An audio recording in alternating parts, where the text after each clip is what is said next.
What's up, everybody? We have sound, video, masturbate, analysis Thursday stream with my friends here. We're trying to raise money for the World Senior Teams Tournament in Krakow. Team 2, USA Team 2. Do-it-yourselfers. If you'd like to, please donate to support the tournament fund. We are at 57.23% of the way there. 23 days to go. So we need to raise $855.44. Pay for the rest of our accommodation. So I'll be whoa, what was that? Dragalyubub. I always mispronounce this. Dragalyubub. Dragalyub. Just Dragalyub. I'm adding an extra syllable. Dragalyub just tipped $155.44. Blowing everybody else out of the water. Dragalyub. The ghost of Dragalyub. Dragalyub Gane Yanusovic against Dragalyub Belimirovic. So we get double Dragalyub. Dragalyub. $155.54. Taking us up to $1,300. We're 65% of the way there. That was a chunk. Mr. Slowhand, otherwise known as Dragalyub. Acerby. What's up, man? Thank you, Mr. Slowhand. Your game is first, if you're ready. If you are ready, when you're ready, we're ready. So, Dragalyub just donated $155.44, excuse me. $155.44 to take us up to an even $1,300 on this fine Thursday evening. We added Dragalyub Yanusovic. All right. Thank you for the massive donations, man. You've been a huge supporter of my efforts here. Thank you again, Mr. Slow. So this is Mr. Slow's submission on behalf of the late Dragalyub Belimirovic. Little bit of background. Yanusovic became Grandmaster in 1965, and I wish I could have a repertoire or a track record like that, where he beat Botvinnik, Tal. This is Belimirovic's opponent. Yanusovic, I've seen games by Yanusovic, but he beat Botvinnik, Tal, Petrosian. That's 3 world champions, plus Bronstein and Larson, and also had a win against Fischer with a plus score against Fischer with 2 out of 3. 2 out of 3 ain't bad. 2 draws and a win against. So this is a strong opponent, Switch, very strong opponent. All right, so he's playing e4. We are black, and this game was played in Varnjaka Banja. It was the Yugoslav Championship, 1970, before Slaggy existed. All right, here we go. Enjoy the game. So, Belimirovic is black, Yanusovic white, e4, c5. The Sicilian defense. A little riskier than playing e4, e5, but of course Belimirovic's favorite. I can't stress enough how important it is to understand when you play either color to just appreciate the dynamic of this opening. Usually, black's king stays in the center longer. It's also a little bit harder for black to get the pieces out. So the Sicilian, it remains a slightly risky choice. It's not as safe as playing e4, e5. Knight f3, d6. At that time, of course, again, we're looking at 1970. Bobby Fischer was 2 years away from the World Championship. The Najdorf was very popular. d4, c takes d4, knight takes d4. Is it a Najdorf? Knight f6, knight c3? No. So Velimirovich plays g6, the dragon. Fire-breathing dragons. The dragon is so called because of the pawn structure. The dragon structure, the snake form, it's not a Kraken, my pet opening, it's a dragon. Alright, the Kraken is, it's like a more hyper-modern version of a dragon, essentially. But the structure is, it's solid and it's hard to break. That's the backbone, really, of the dragon Sicilian. The downside of the dragon is that white has chances to attack by trading off the dark square bishop with bishop g7, bishop h6. So the battery on this diagonal, and also the pawn storm. Well, the pawn bayonet, really. The important thing is the pawn bayonet here with h4, h5. So the dragon is tough for black, and you have to be very accurate. White plays bishop e3, black plays bishop g7, white plays f3. This is accurate move order. And now black can castle or play knight to c6. Not sure it makes a huge difference. Eventually you should have to castle. So knight c6, and now most common is bishop c4. Wow, look at the statistics. No, I take it back. Most common is not bishop c4. Most common is queen e2, followed by bishop c4. Okay, so bishop c4 right away. Bishop c4 right away. It's not inaccurate, is it? It has to be okay. This is more common because white has the ability to play either bishop c4 or castle queenside. So I guess you don't commit. You can still play either of the two major variations. If we play bishop c4, we've committed to the Yugoslav. Now this is called a Yugoslav attack. Interestingly, you know, Mr. Slow, a little research, we might learn why it's called a Yugoslav attack. I never asked, I never researched this. We've always taken for granted that bishop c4 is called a Yugoslav attack. Well, actually, queen e2 and bishop c4. Wonder where it got its name and what era it got the name Yugoslav attack. Could have been in this era or even older. So bishop c4, black castles, and white plays queen e2. There are some cases where you can take advantage of the move order. So if black tries to play like queen b6, this is a question.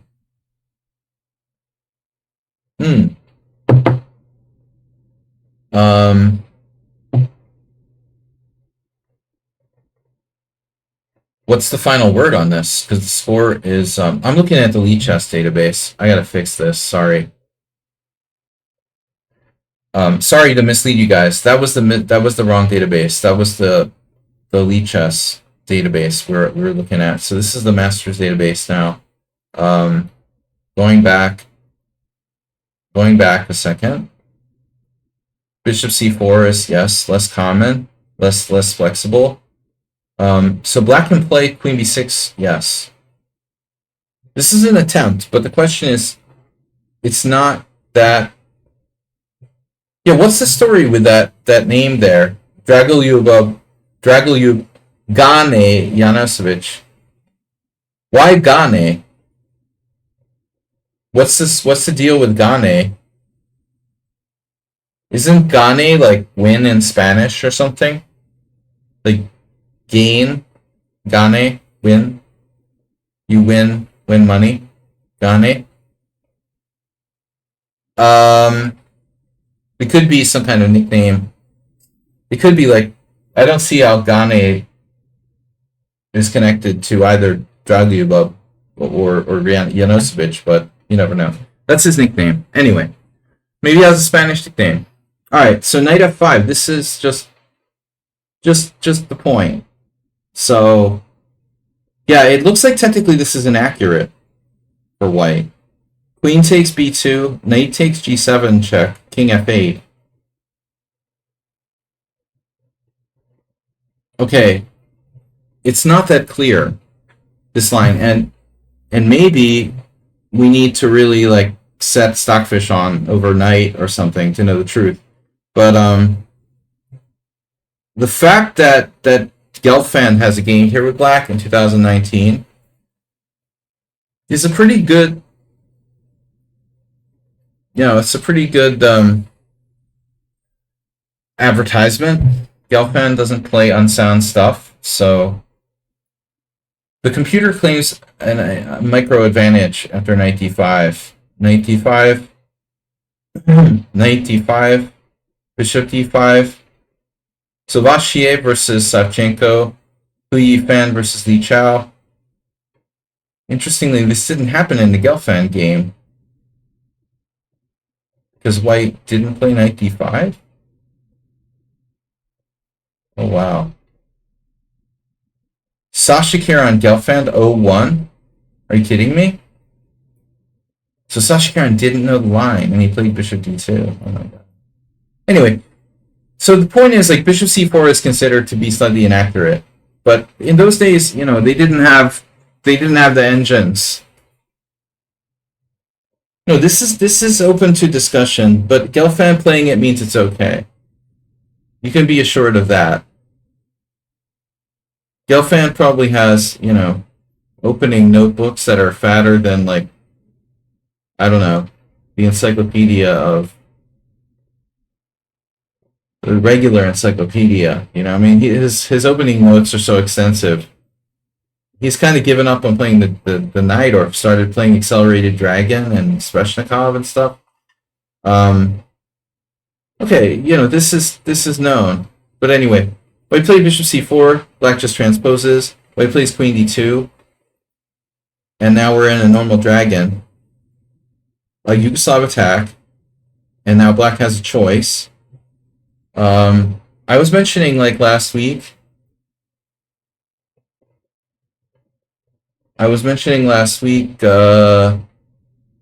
these type of ideas,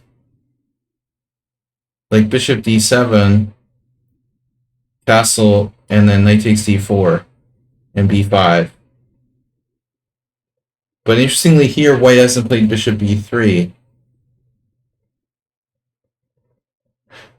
There's another line that's actually quite dangerous, whereby White, like, leaves the king in the center and plays h4. This can be very tricky. White will play h4 immediately without castling sometimes. And I'm not an expert on this, but I do know that this move is rather rare. So this is a speciality of Velimirovich. I wasn't familiar with this move being played at this point. I'm used to it being played later. Oftentimes it's played later after bishop d7. Maybe after bishop d7 and then like rook c8 or bishop d7 knight d5. My first thought is that White can play like knight b3 or something to try to take advantage of the queen. But this move is not. It's just not very aggressive. You'd be like pulling your knight off of its best square on d4. So there doesn't seem to be any easy way to take advantage of queen a5. So White just transposes. And so now we see in the database Velimirovich. Check this out. Tolnai with White. Significant because Tolnai was a big-time dragon player from Hungary. Who else is here? So that's it. Not a lot of games. Mostly Velimirovich. I was speculating last week about the connection, if there was a connection between, Velimirovich, maybe Hungarian opening play, but over the border. Bishop d7. Now we're going to transpose after bishop e3. We're back to a normal line. Black usually plays rook f8, and he does. And so now White can play h4. And white can play king b1. King b1 is like a safe move, getting the king off the diagonal. This also has to do with discoveries where the queens are in take with each other. When I go knight d5, there may be cases when I play knight d5 and queen takes d2 is not with check. So that's an important concept. Black plays knight e5, and now white has run out of like effective waiting moves. How dangerous is this rook sack on c3? Well, you'll see, maybe. I don't know. So h4. What I'm wondering here is, can black play h5?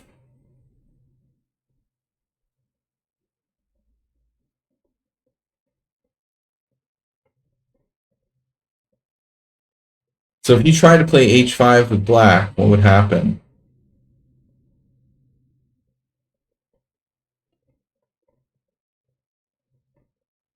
If we try to play h5 with black, well, it was played.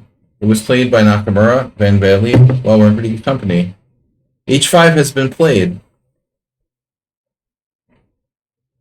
Del Rio, Istrichescu. It's a rare move.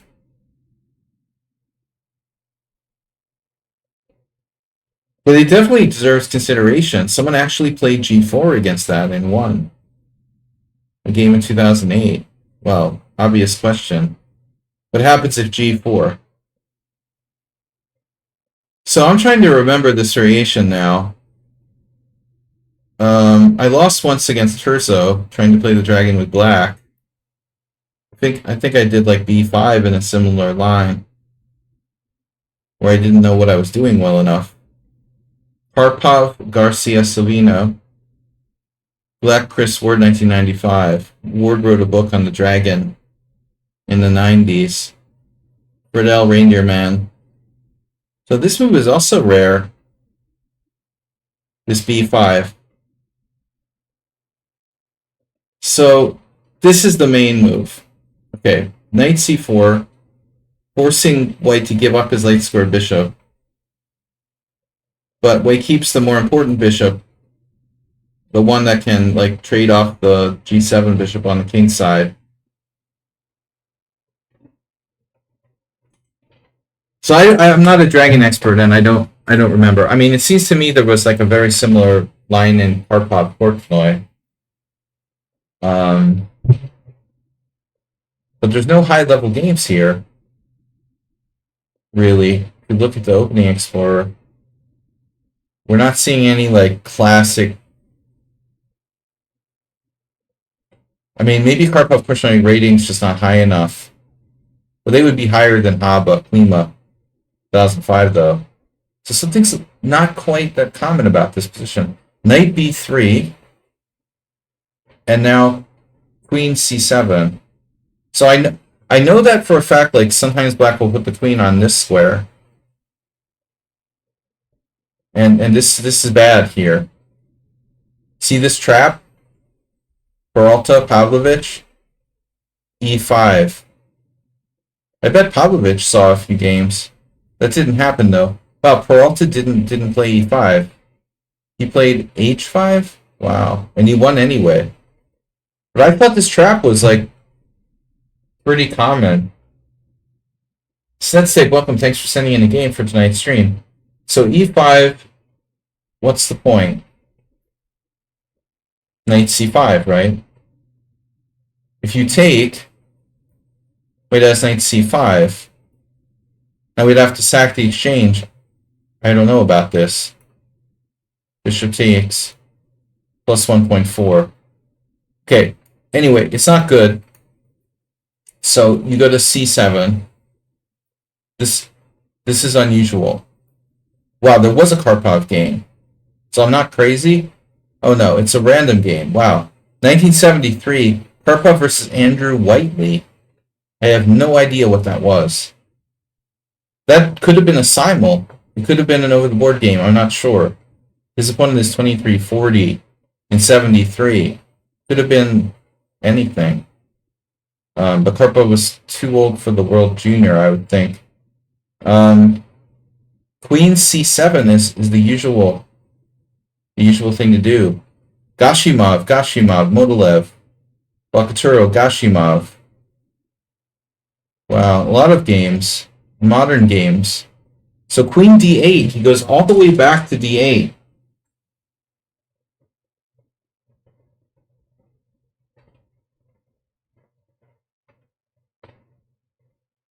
All right, so first question is, what happens if... This looks passive. What happens if white plays e5?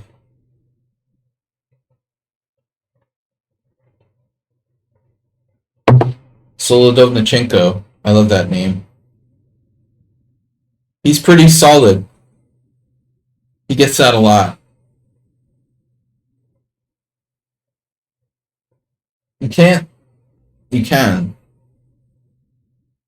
You can take, but I mean, you're going to have to sack the exchange after knight c5. Again.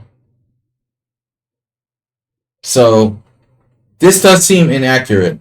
This line that Villemirch is playing. This doesn't feel right. White gets a strong attack here. A very strong attack.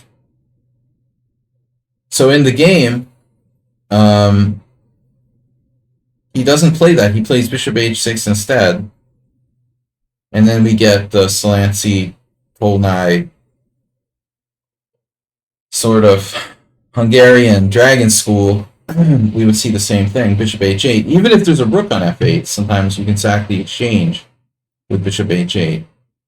And so there's only one game, Karyakin versus Ultrasound. I need glasses. Karyakin, Alexander, something Sov. Oh, it's a really ancient game. Wow.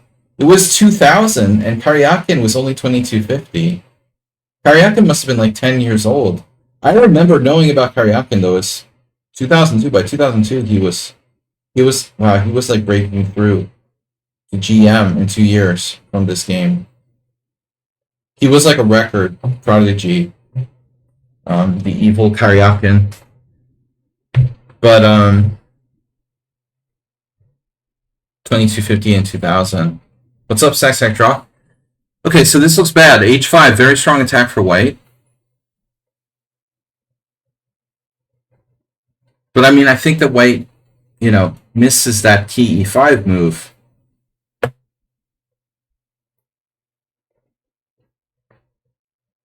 Is it still working? If I do it now? No, because you got two rooks. So this is a major inaccuracy by white, not to have played e5. And now, so we follow Karyakin versus Ultrasound. Take.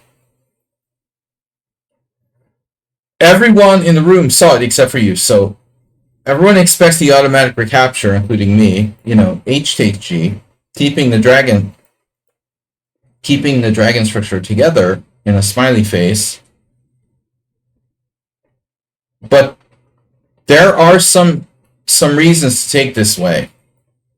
One of those reasons is that laterally, sometimes we can defend h7. That doesn't seem to be in play here. The other reason is the king has a square at f7. Things can protect g6, like maybe bishop e8 or queen e8. But I think the important thing to note is that the white square bishop is gone. Since the white square bishop is gone, it's not that easy for white to attack on the white squares necessarily. His attacks on the white squares are not as strong. But in any case, again, the theme Karyakin played here, the Karyakin move is very, very problematic for black. I don't know what Villemirch would have done. So if you take, this is quite interesting. He has bishop g5, and now this is major problem. Black played this, and then bishop takes f6, bishop takes f6, and queen h6. And suddenly there's no way to protect h7 except for the aforementioned queen e8. This is interesting. The young Karyakin, no doubt well schooled on standard dragon motifs, beating his 2250 opponent. Engine, +3. Yeah, again, the theme of e5. Velimirovich was lucky there.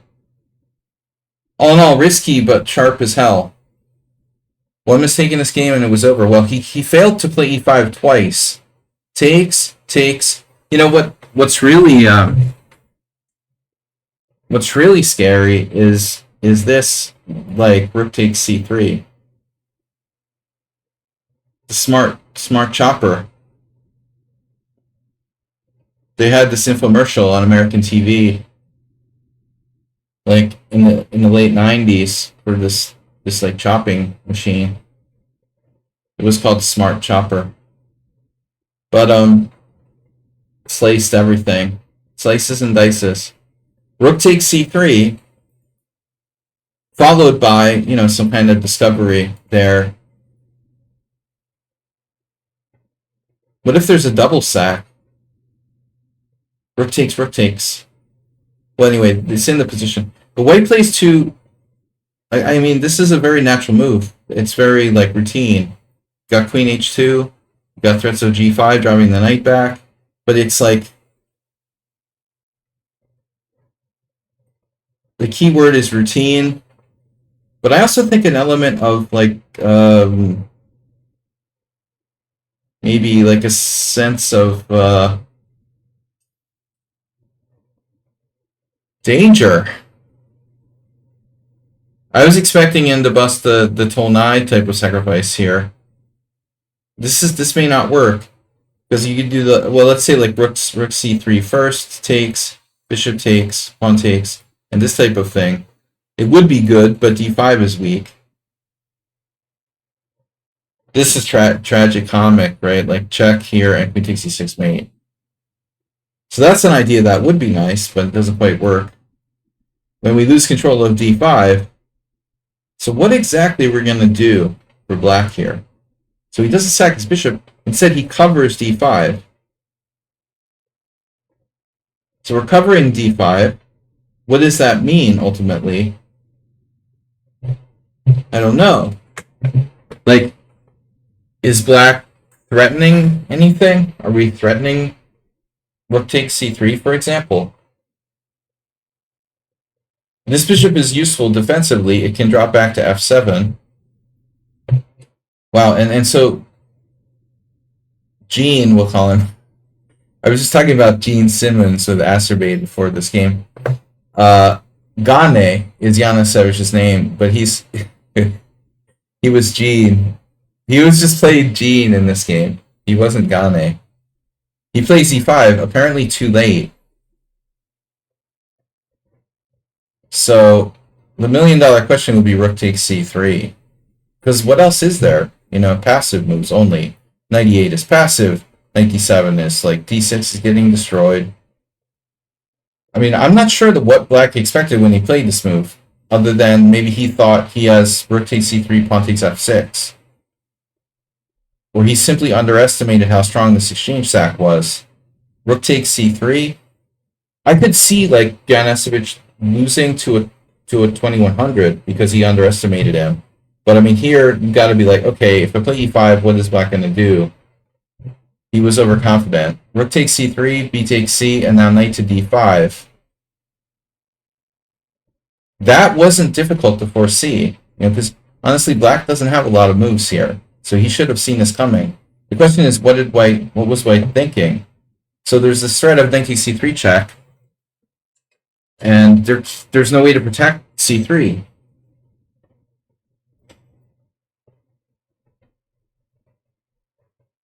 It's a total disaster. He's losing back the exchange he just like gained. 1, 2, 3, 4, 5, 6. He has no material advantage.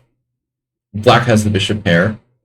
So basically white just like collapsed in one move. Rook takes c3. Now can I decline it? Can I do like pawn takes knight?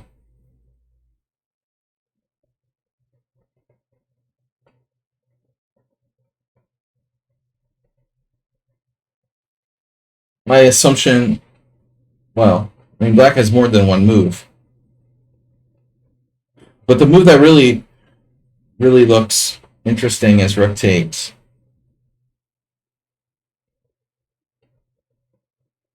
So this is unclear. That's 0.0 according to the engine. Wow. So seriously, oh wow. White seriously had to take the knight, and this is black's best move, and the computer evaluates this as 0. But not taking on c2, which is like losing, apparently. Rook takes, king takes, bishop takes f6, and white's king is not safe. So what Yanushevich missed, what we all missed, is apparently this move.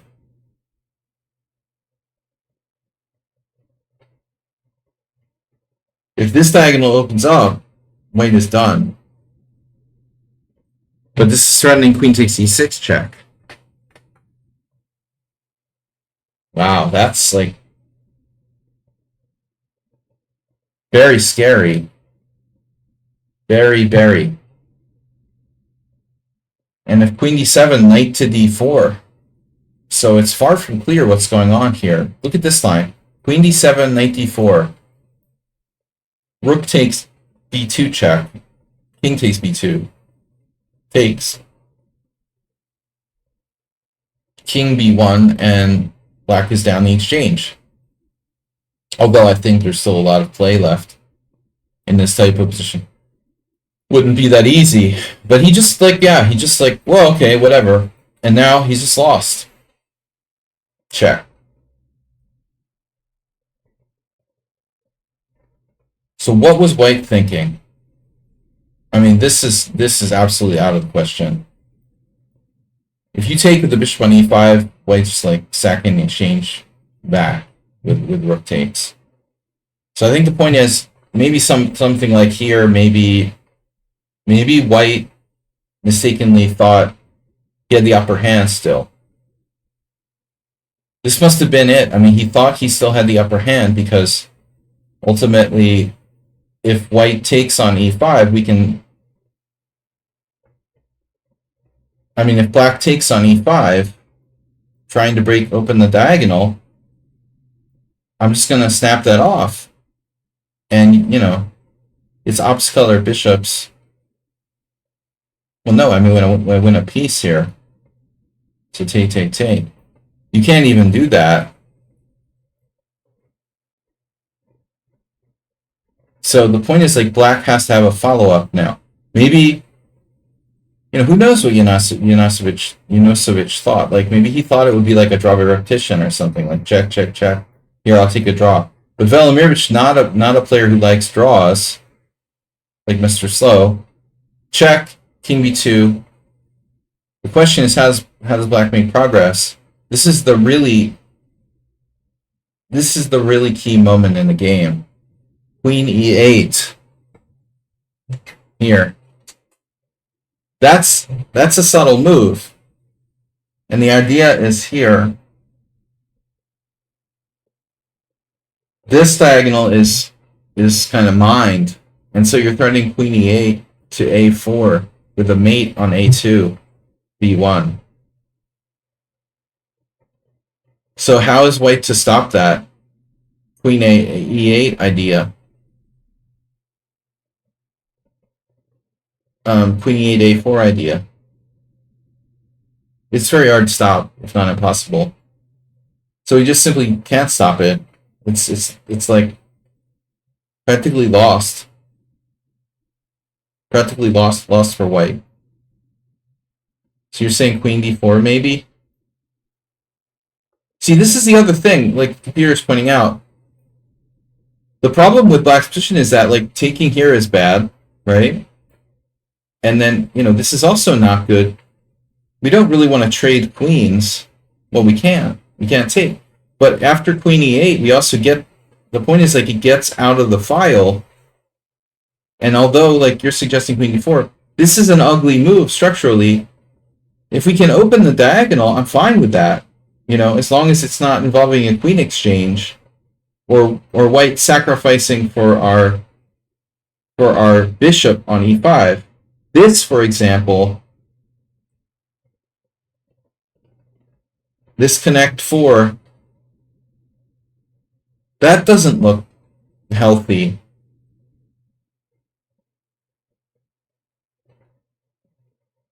You know, that really doesn't look healthy. I mean, I guess it's the best try, though. Well, queen a4. Queen a4. Knight takes a4 check. King a3. Bishop takes e5. King takes a4. And now black has white in a mating net with bishop d6 of some sort. Oh my god. That would be a really sick way to go. So, yeah, it's really over after queen e8. f4, this doesn't do anything to slow down the attack. And now queen a4, so a3. Now we need a masterful tactic. Rook c4, queen a3 check doesn't seem to work. Knight b5 seems... So I feel like we're missing something here. What are we missing? Maybe we put the knight on a4? Where's the killer move? Rook c6 is too slow? Or is it? So he simply played knight b5.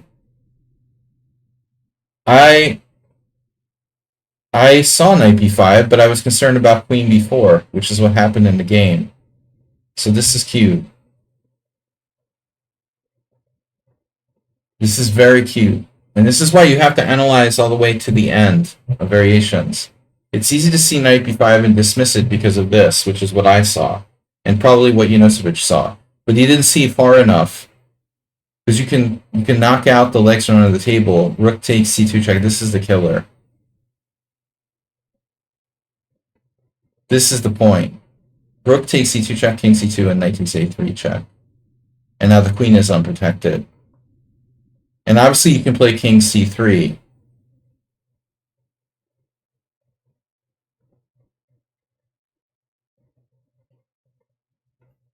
But I'm going to guess something unhealthy happens to white if you do that. Ah, yes. King c3, knight back to b5 check. And you have to sack the queen anyway. So the final continuation was knight takes a3 check, queen takes a3, queen takes a3.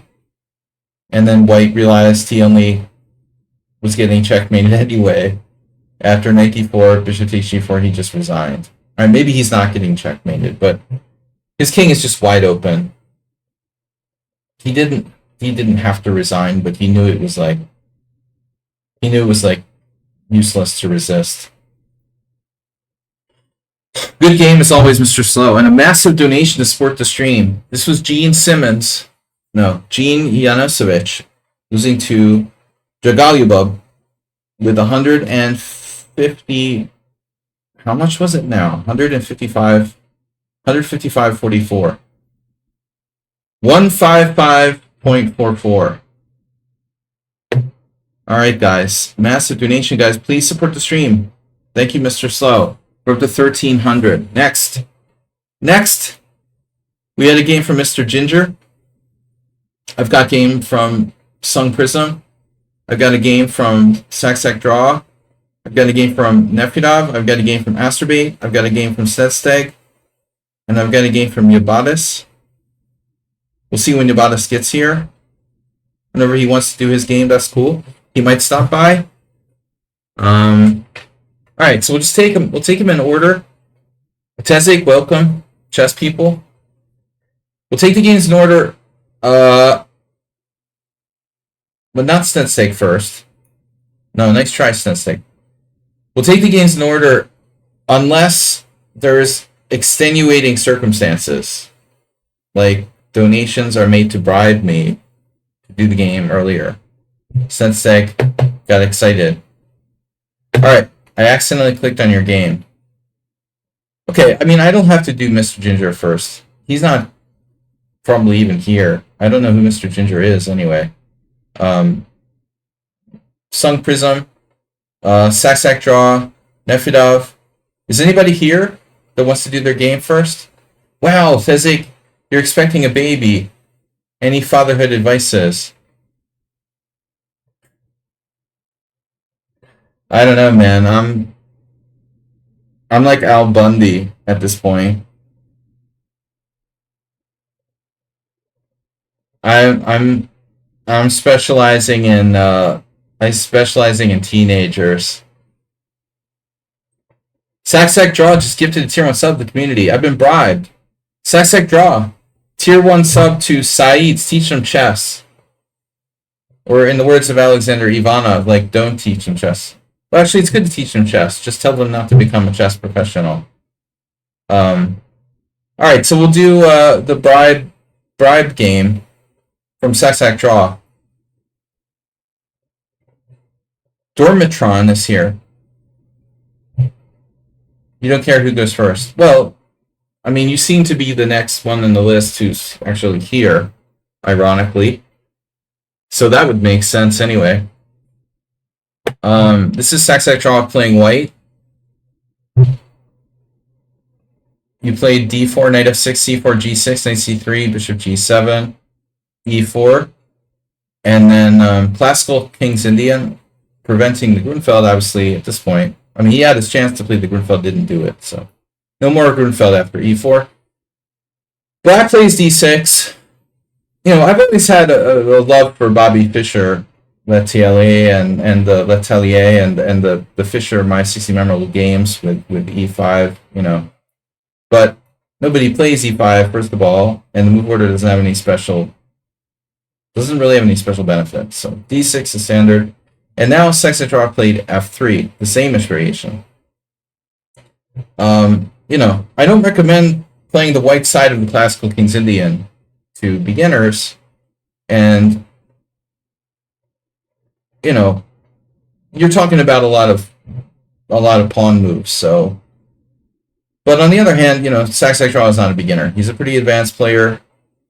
I'm just talking for the beginners out there. Like, don't necessarily recommend this. For the more advanced players, the same-ish is a good system. You got a lot of space. It secures e4. And sometimes white can play like more on the king side, not necessarily getting attacked. It feels like in many cases you're not necessarily getting attacked as much on the king side as you are in the classical. But I'm having a really weird deja vu now. Wait a second. I called you Sung. This isn't the game we saw last week, is it? I'm not going over the game from last week, am I? We just did a game like this.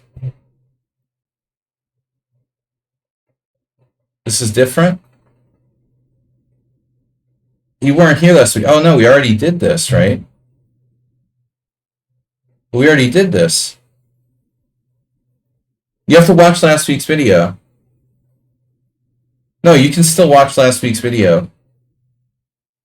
We already did this one, man. You're gonna have to come up with another game. You can still watch last week's video. It's still up. Alright. I'm not gonna go over the same game twice. You gotta watch the video from last week. Alright. No excuses that you weren't here last week. Well, alright. No, I mean it's a good game, but I'm not gonna do it a second time. I put my heart and soul into it. It's still there. And even if it's not on, and by the way, like even if the videos aren't on still on Twitch, it's on my YouTube channel. Yeah, we did this. Yeah, it's an interesting game. It transposes to the Gligorich variation. Strangely enough, I had the sneaking suspicion your opponent might be a computer, but you know, everybody seems like a computer today. Really, really flawless play by Black in that game, whereas you were somewhat human. I don't know if you had any such suspicions. I'm just throwing it out there. Yeah, I mean, he seemed really good. I get that. So this was an OTB game? Well, they don't seem that way to me. um, it was OTB. Okay, well then he probably wasn't cheating. Anyway, very good game. I'm gonna go on. So no one else is here. We'll do Snedsteg. Asterbait. Snedsteg. Asterbait. Who is here? Asterbait? Nefudov? Let me know if you're here. I'll do the games that people are here, then everyone can leave, and I'll just talk to myself for like an hour. Alright, this is Asterbait's game with black. So, Saxactron is going to go back and watch last week's video.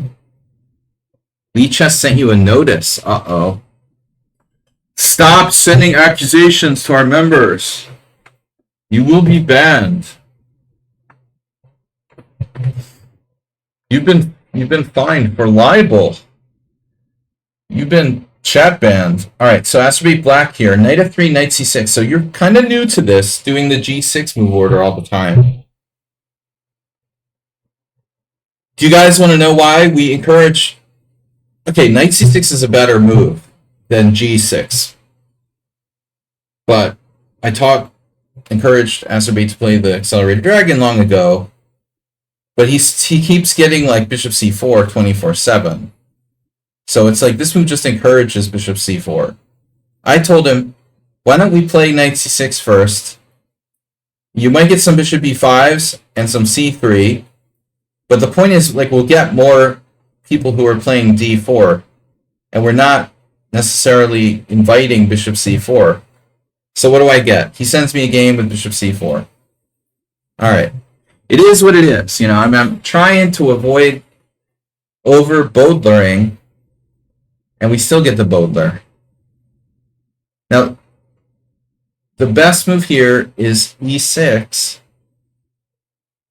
Bro. If they're gonna play bishop c4, you play e6. See, this bishop, it's not a good square. It's hitting the, you know, the rock. It can get trapped by the Noah's Ark trap. It's liable to get attacked by pawn, queens on c7, knight on a5, b5. e6 is the best move for a reason. But you're going to stick to your guns, and you're going to play g6 anyway. You should play e6. Another interesting move that I'll sometimes play is a6. And then, if you need even a third suggestion, maybe knight f6. I like to throw out there from time to time. It's interesting, because if e5, you can play d5. And you're trying to be kind of combative. Although Chichak won a game back in 2000. He's a very strong player.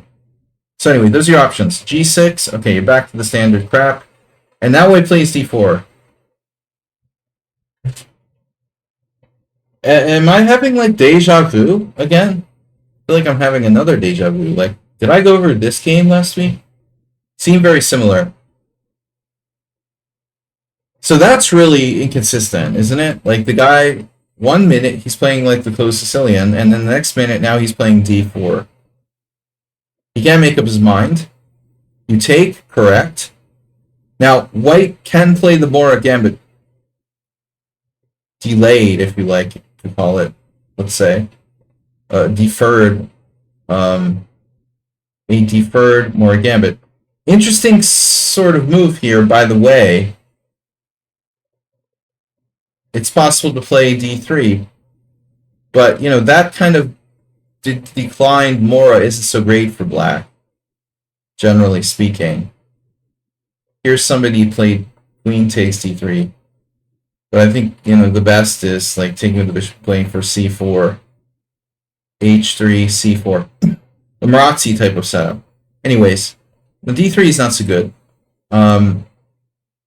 after d4, c takes d4, c3. If white plays c3,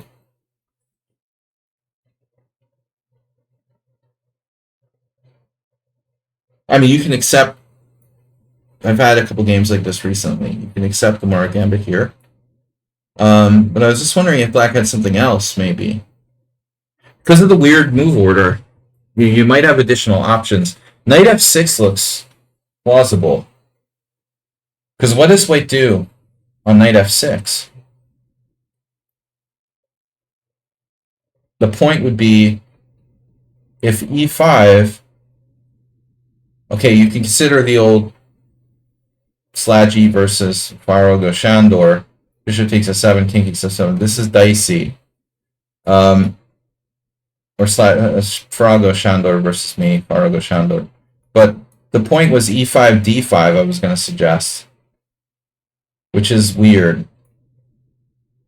But this is apparently like a little bit better for white. But anyway, interesting. Astrobate, thanks for gifting a tier 1 sub to the community. Artful future. An artful future. Anyway, something original to play there. C takes d4. So we're back to normal move order. Oh, this is the bad one, though. Oh, no. Wait a minute. Check. So this is the check queen c5 variation? Check knight c3, queen c5. Eric Schiller, rip. Astrobate. You've been here before. This is why white's not supposed to play bishop c4 before knight c3 and the accelerated dragon. You have check. Okay, we had this before. It doesn't win. Oh, there's our old friend. Actually, Belimirovich's old sparring partners, his rival, Mr. Slow, Rajkovic, Dusan the Great. I was thinking the other day, you know, if Mr. Slow is still here, I don't know the history of how many grandmasters from Serbia are named Dusan. It's a funny name that's like perfect for an illusionist or whatever. And it probably has some kind of Turkish. It probably has some kind of Turkish origins. I mean, I don't know, but Dushan, right? Dushan.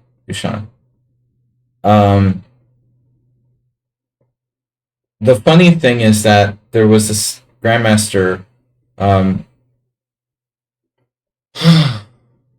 What is his name now? Another Dushan. He had his thanks, Stormatron. It is Dushan.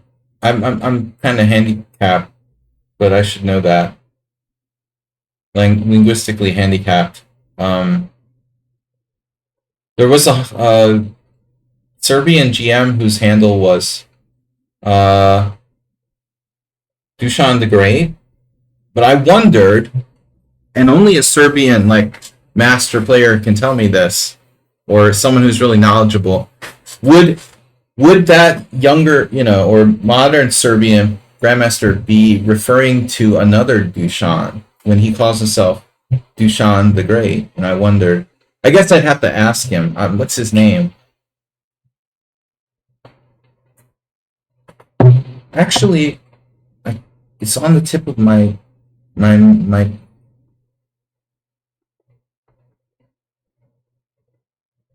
it's weird because in Hungarian, there's the sh sound as well, and it's not common in a lot of languages. So sh, I should know that, from Hungarian, but I'm not thinking like it's Hungarian. Because it's not Hungarian, I'm like, oh, okay, it's just Dusan, It's not Hungarian. So if you do this differently, Just want to show you guys this. If g6, I'm just wondering if that's a tribute to Dusan the Great is a tribute to like Reykjavik or another player. You know, takes here. If they play bishop c4 here, this is the one that's even worse, isn't it? Check. Knight c3. And this happened twice. Look at this. 2 masters fell for this trap. Queen c5. Izzy Golyak was an old master against Larry Day in '95, and Tatev Abrahamian fell for it against Eric Schiller. It's a cute trap that wins a piece. So unfortunately for Acerbate, Knight c6 isn't as good, but it's still okay. You can see here there's a Serper game. Queen a5 check. Yeah, Saltayev Serper. So in Rajkovic's game, Bozidar Ivanovic played Knight c3, and now this isn't as good here. It's not as good, but how good is it? Is it good? Not so good? Very good? Terrible? I'm not recalling exactly what the evaluation was, because we looked at this before. White has a trick of some sort.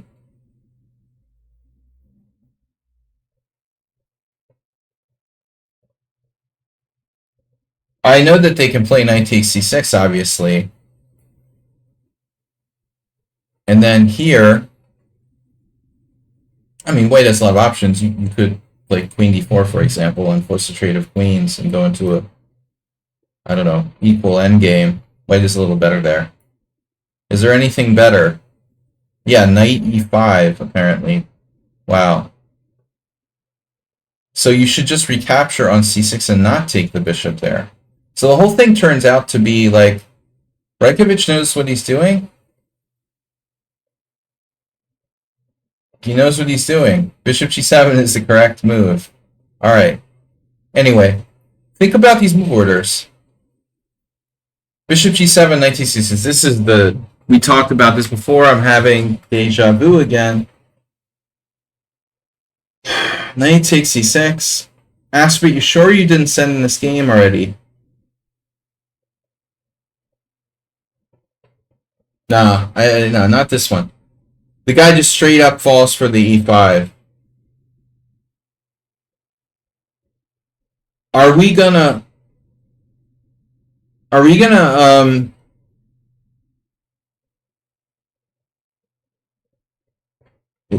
get to a known position here?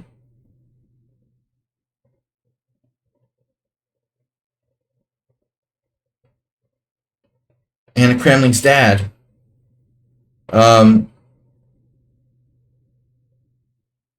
Castle. Black just castled Roman Hernandez. Why didn't White play e5 now? I wonder.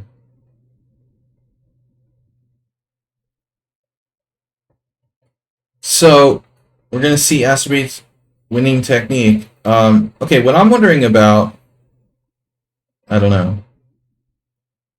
This is a blunder. Check. Take the pawn with check. Check. Yeah. If you're gonna lose this pawn,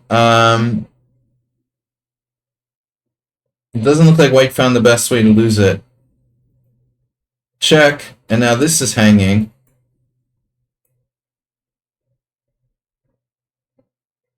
This covers c1. So if Black plays queen takes pawn, White has bishop c3.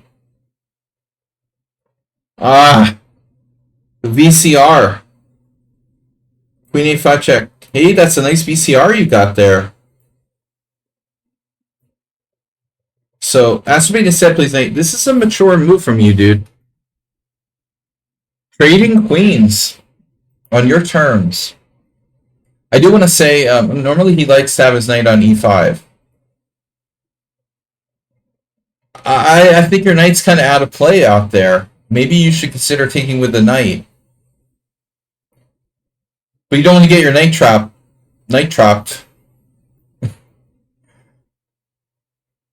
This happened to me against a guy I might see at the World Team Championship 50 plus, Vladimir Kopian. I got a knight trapped on e5 due to f4 at some point. That was a theme. Bishop takes c3, d5. Okay. This was a little committal. You know, acerbate pawns can't move backwards, so remember that your c-pawn, this outpost square could be, this could be a useful move for white. I mean, useful square for white. You may not want to play d5 at the end of the day. It may be more fluid to play something like d6. But still, the center is the center. Okay, d5, bishop b3, castles, and now castles. And he just gives you another pawn with check. That is a bizarre thing to do. I agree. And now, bishop c7. That's the Aster-mate diagonal. Now all you need is to, like, you know... Guys, I had a funny suggestion. Wow, we have 9 viewers today. It's a lot. People like that. I'm going to change my stream title. I realize what it is, you know. I mean,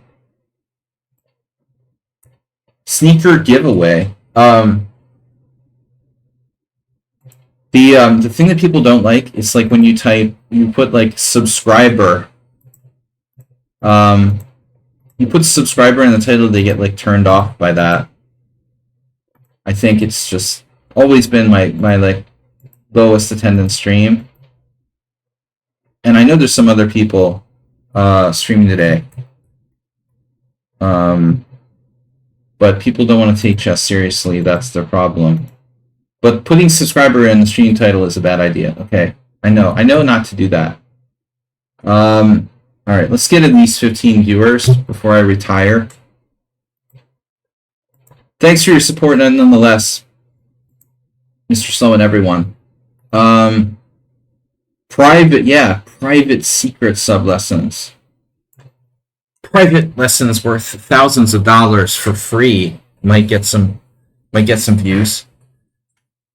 Well, here's a funny joke that just popped in my head. What would you guys think it would be funny if I was thinking it would be funny if you like staged like a prank on someone at a chess tournament. You'd have to like, it could only be done at like an informal club setting or something, but I was telling Ibadas it would be funny. Imagine how there can be a dispute about like which moves someone played, and what would happen if your opponent would say, well, no, you didn't play that, you played this, and so that's why you got the game score, right? Like, you can use the game score to verify. What if you had like pre-planned how would we do this?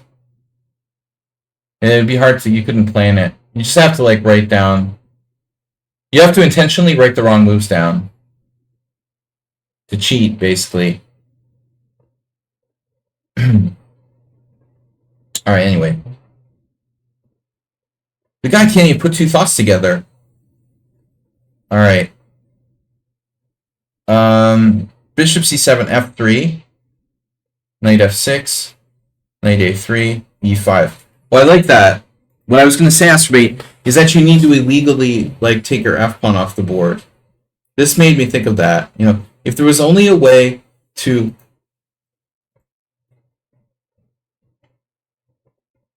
Actually, it's still not mate.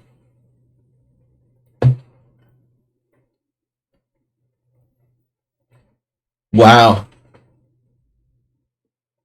Trade. Check.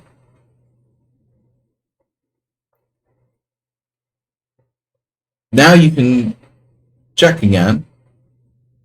But should you? I think you should. You did. Now you have to take a check. So that was a fancy change, but now Azerbaijan has two bishops, perfect pawn structure, almost perfect pawn structure. Pawn, two pawns up, game over.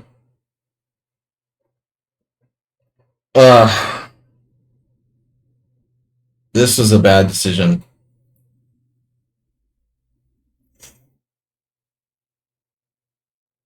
No. No. No, that's not good. That's not good. I think what happens here is Aspie gets excited. He sees a cheapo, and he's trying to create some kind of confusion. In the confusion, he's gonna like pick your pocket or whatever. You know, it's like a technique. By playing bishop c4, he creates this illusion of like stupidity and confusion. It's like when Columbo pretends to be like dumb. He's setting up everybody, you know, to fall into his trap. This retarded looking move is designed to make his opponent think he's an idiot. So like they're like, oh, I just wrecked your pawn structure, and then you hung your e pawn too. But it was all a subtle trap, you know, psychologically, to get the opponent to underestimate him and grab that greedy pawn and walk into that. But ultimately, Azerbaijan, it was a bad idea. You know, you need to be patient. And this is a poor move. White should just simply wreck your pawn structure and not take the pawn on e5. You know, maybe you're winning, but it's going to take some work. And there's no reason to sacrifice your pawn structure. He can also take the open file. And this pawn is going to be, you know, it's going to be tricky. So bad idea, man. You got lucky. You fell for that. And now you just mop up.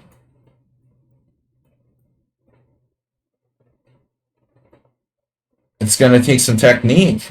Oh my god. That is a crazy thing to do. Check. King e4. Pawn takes, and now king takes. And so these pawns are covered, that pawn's covered, you're still winning. Well calculated. And then a very good move, h6. Nicely done. g3, and then walk it back. Take the pawn. Nice. Very good. And now he's in Zugzwang. e5. You shut him down with g5. Doesn't matter. Okay. There's no stalemate. Alright. Good game. So next we're finally going to do the Sensei game. Welcome, Mr. Coffee. What's up? See, I changed the title of the stream. I got that subscriber thing out, and I started getting...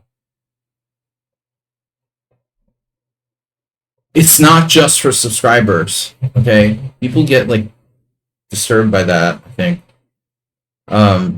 Everyone's welcome to join in the analysis here. Subscribers have the first chance to submit a game.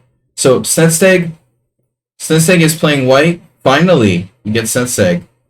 e4, e5, knight f3. And then his opponent plays the Petrov. Glug, glug. Yeah, it's not exciting to see the Petrov. We're not excited to see that. You know, a lot of people play d4. It's a good weapon. But, where's the beer? Looks around for Nepudov. Petrov should be banned, seriously. I played it a few times, notably losing the critical last round game of the World Senior. And I shouldn't have freaking played the Petrov, probably. Should have been like playing for a win anyway. Coward. I deserve to lose for playing the Petrov. Yeah, Petrov should be banned. Where's the beer? I have a beer around here somewhere. Problem is, I'm like Alexander Ivanov, you know. Sasha with his friends call him Sasha. Alex and I were friends, and he told me, like, when we stayed together, he never drank a drop of alcohol. And the problem is, like, once you start, you can't stop. If I don't start, I don't have a problem stopping. If I start, I can't just drink one beer. That's the problem. So knight takes e5. Actually, one beer is good. Two beer. Yesterday, one beer feels good. Two beers is okay, and then like three beers like feels like shit. Knight takes c5. You're old when the third beer is too much. Is the moral of the story. Knight takes c5, d6, and then knight f3. Knight takes e4. Now, Crane's gambit. Okay, that's interesting, but unsound. Slightly unsound. Somewhat unsound. His cousin, slightly unsound, also plays the Crane gambit there, masturbate. That's the perfect opening for someone unsound. So Sensei plays.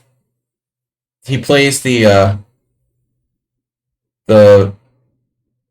Nimzovich variation, and ironically, like, this is named after Nimzovich, but to be fair, Nimzovich's original interpretation of this was to play like bishop d3, which is actually, Cochrane is taking on f7. This is actually not really dangerous for black. It's only dangerous if white plays these moves where white intends to castle queenside.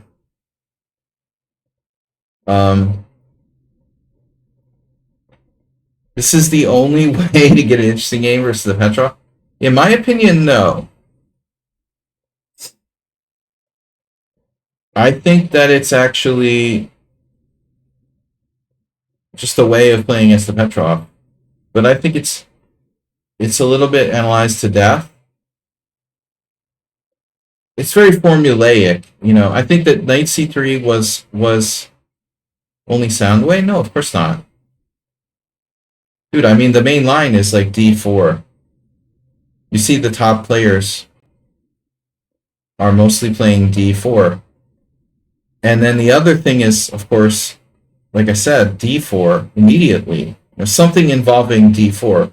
Either you play it on move 3, or, we're taking on e5, and then after d6, and here you're playing like d4. Knight c3 is a solid, safe, formulaic way of playing. You said interesting? You said it's the only way to get an interesting game. No, I don't agree, good or interesting.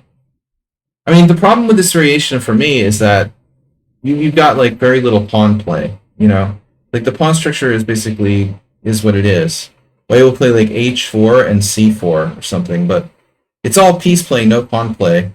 I think it's a formulaic way to play. It's good for teaching like 9-year-olds. A great way to play against a simple way to play against the Petrov, but the experienced players, like the masters who play the black side, are going to know how to play against it, and it'll probably be a draw. I don't think it's interesting. I think it's kind of played to death.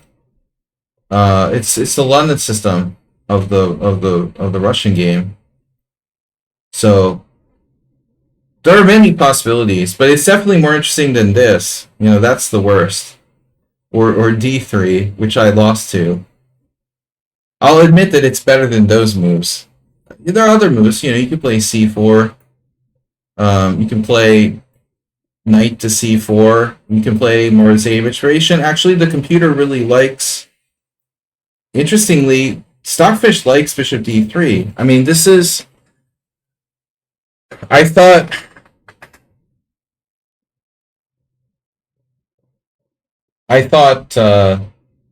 It was funny that the computer likes this.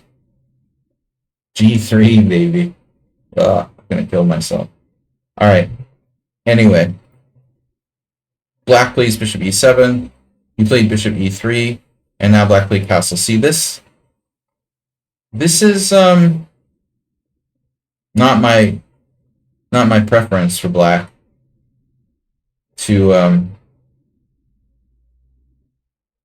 commit to castling kingside.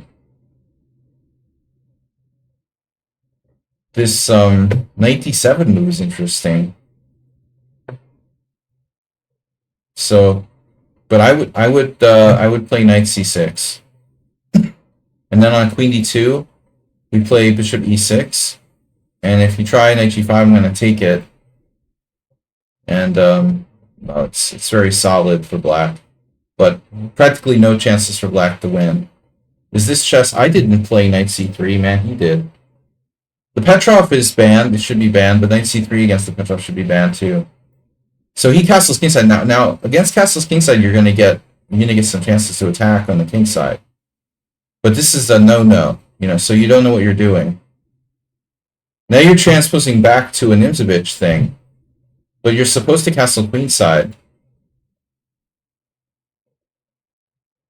and invite, this, and allow them to take, you can allow them to take on f3. You're supposed to castle queenside. This is not right. Well, this is okay, but it's not dangerous for black at all. So after this, you have no advantage. Knight c6, and then, okay, you're just stopping bishop g4, but you can offer a draw now.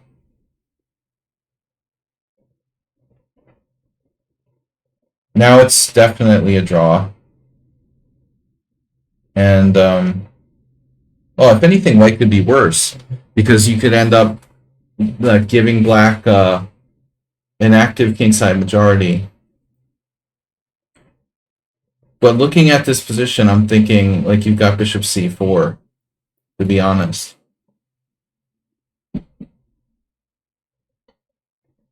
Just because you put your bishop on d3 doesn't mean you signed up to put it there for life. But I think you should play bishop c4. Queen exchange or no queen exchange, it doesn't really matter. I mean, this is important here, this diagonal, and I think that way he won't as easily be able to play f5. Like, he has a square for his bishop on f5, but I don't think it's that great. My fear is that if you let him just, play bishop e6 and f5, black might be better. But okay, queen e2 is okay. It looks like this move is okay. You can meet bishop e6 with bishop c4 and continue to play for that control there. Queen e2 is okay. Uh-oh. Spanish exchange with white. Well, without the advantage of the bishop pair. Okay, yeah, I mean, white has some good control of the late squares here, though. Black has to be a little bit careful about this. I don't think that... Yeah, I mean, if white transposes to a king and pawn in game, maybe white will lose. But that shouldn't happen. It should still be equal. c6, and now queenside castles. Well, I mean, this kind of thing, seems like it's on the horizon. So if I'm honest here, I mean, maybe white should play g4.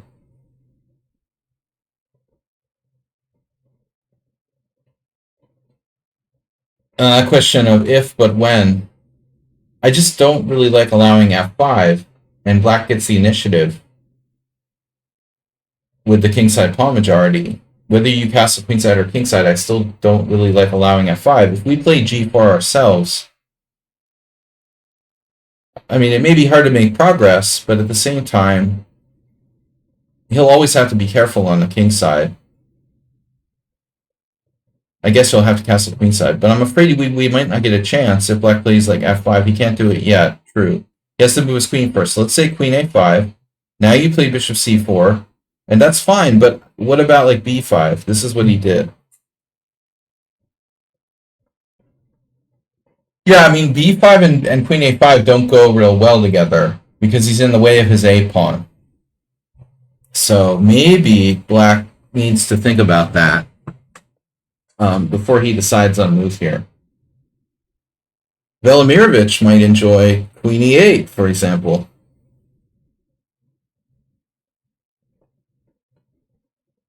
It cuts down this mobility. But in this type of scenario, you can play like b5 and have a5. I mean, black can have b5 and a5. I'm sorry, I'm looking at it from black's perspective, but you have to think like black. When you're white, this is something a lot of people don't do. So you might be like, why are you analyzing stuff for black? I'm analyzing stuff for black because that's the way you need to think with white, okay? What's the best way for this guy to play? And how should I play against that? You need to put yourself in his perspective, and I want to analyze it from both sides' perspectives. So this is a very natural move, but it has this flaw, of blocking his A pawn. The other possibility is the passive queen c7, which doesn't do a lot to control the white squares. So I think I would probably play queen e8. Now you could definitely still consider g4, and maybe it's even better. All right, so here queen a5 makes some sense. You play bishop c4. So you can play king b1, and if he plays bishop e6, you play bishop c4. And Mr. Slow, yeah, I mean, I agree, like, probably white isn't better, but the important thing is not to be worse. I think more important than not being, than being better is not being worse. First, we're going to not be worse, and then we'll try to be better. But you can't ask that much from this position. I'm a little concerned about the pawn cube here forming. Pawn cube might not be bad. Alright, no, seriously. The only real problem here is like the pawn advances. So he plays queen c7 now. Well, he should have thought of this before he played queen a5, right? He kind of wasted a tempo. And now you played c4, which I overlooked. Now that's an interesting move. That changes the whole schedule. But now he has bishop e6, right?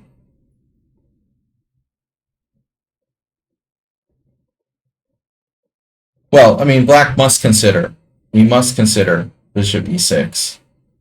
Karpov thinks white's better, and I guess you are. Take, and if take, queen takes b5. Strap on your seatbelts. Black might have some counterplay, but it probably shouldn't be enough. Sacking or not on b5. Yeah, it's a sack. It's a pawn sack. It is. It's a real pawn sack. Yeah, so it's no good. Yeah, black had to play b4. But actually, this is pretty good. It may cast doubt on white's plan. Well, this is committal, but it's consistent. Now we got a weird structure. Okay, a5.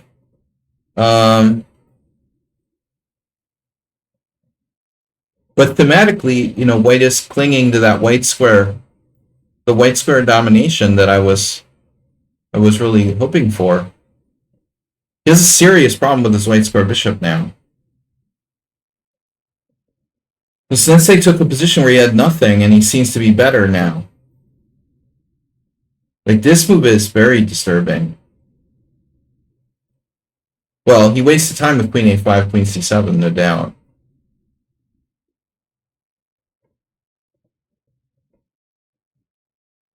Wow. So you got tactics on the back rank. That's a nasty one. He has bishop takes c5. So bishop c5. And does this work? Queen f7. Wow, Mr. Fancy. I was looking at what was I looking at? Rook d8 doesn't work. Yeah, so I guess you can do bishop f7. I was looking at bishop f7. That's what it was. But it doesn't work. Then I have rook back. So it has to be queen f7. Queen f7. Okay, he's got the queen there. Queen f7, queen f7. Bishop f7, king f7, bishop takes. And so we simply have opposite color bishops and rooks, and you've shifted the whole game to the other color complex. So now it's dark squares. I can't use this. 1 minute it's white squares, now you're playing on the dark squares. Make up your mind. Rook e8. And not so easy. Not so easy. If he gets the wooden shield on d5, that's going to be hard, to make progress. So you had to consider this. Black would defend with rook e6, presumably. Here, discouraging bishop e6, but I'll tell you guys, yeah. What have I said a million times in ops-color bishops and heavy piece endings? If you watched my stream, one of my favorite kind of positions. Material goes out the window. Why not rook takes f7 in that line? Huh? Would you like to be more specific? Rook takes f7? He can play rook takes f7. It's a good question. But it looks like it loses. Like check here and bishop takes a7. That's not good. Black will lose an exchange. Do we have a problem? You have to play bishop f8.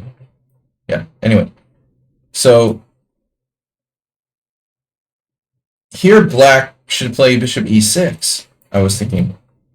The problem is this devious, like materialistic.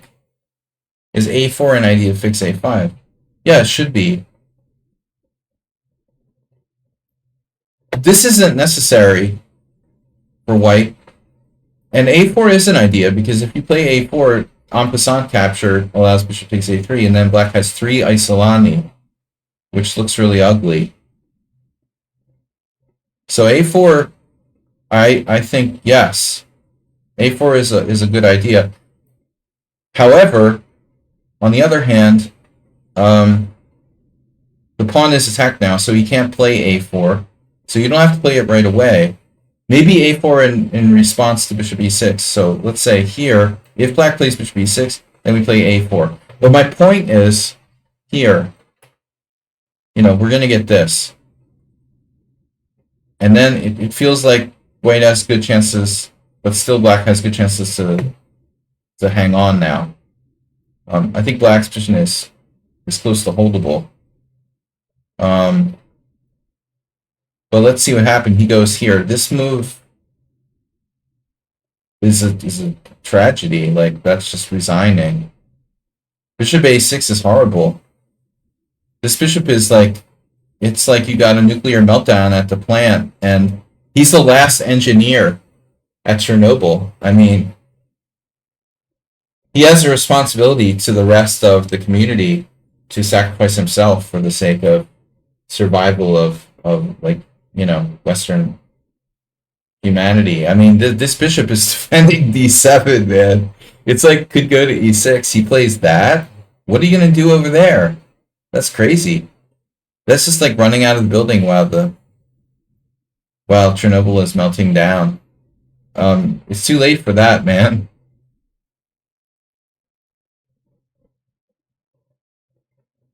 I mean, you got to try this. The point is, it's people, and also like bishop f5. Well, bishop f5, you probably play g4 anyway. But I think the people are like too materialistic.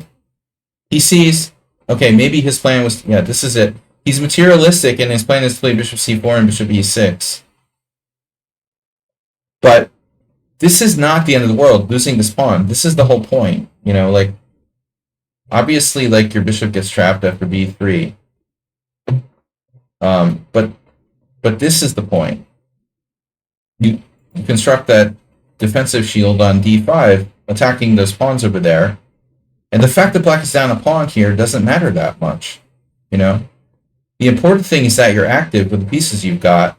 Your king is active. The rest of your pieces are working. This is not clear to me if white is going to be able to win this or not. He has good chances, but... Alright, the rooks are hanging. Okay, I go here, I guess. But if you trade off all the rooks, it's definitely a draw. Material goes out the window. So bishop a6, double question mark, check, invading, king f6, and then all of white's pieces are attacking. And that's the important thing in and you get a tactic here, nice shot, bishop e7. And now you're just winning. Bishop on b5, never even made it to f1. Playing for mate. Oh, he made it to f1. Just had to prove me wrong. Now black has h5. You don't need to play h4, and it might give him h5. Yes. So I think this is a mistake. It's inflexible.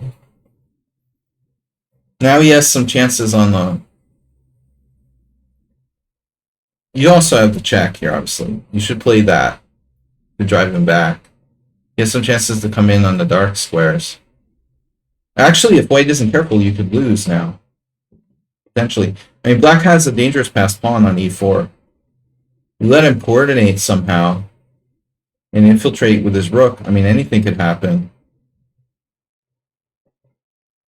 Yeah. So now you broke the blockade that he had of f5. So you could also play f5. But now his stuff is getting on the loose as well. g6 is like another way of maybe threatening rook f7, f5.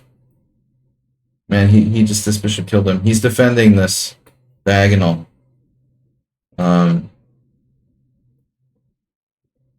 He got this bishop to d5, ironically. After all that, after losing the exchange. Yeah, and here again, like, maybe this is too late, but I would play king f4. He's materialistic. Rook f7? What? Rook f7? Does that work? Oh no. I guess this was time pressure. I don't think that works. Bishop takes f7.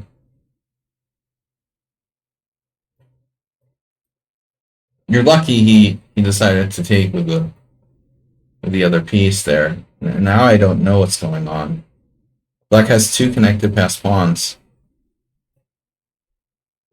You better be fast. h4, c4. He played c4, b takes c4. And now g5. Your pawn's pretty fast, but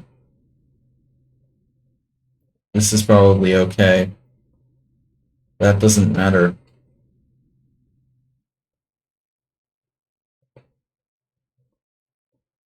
I don't know, man. Those pawns look scary.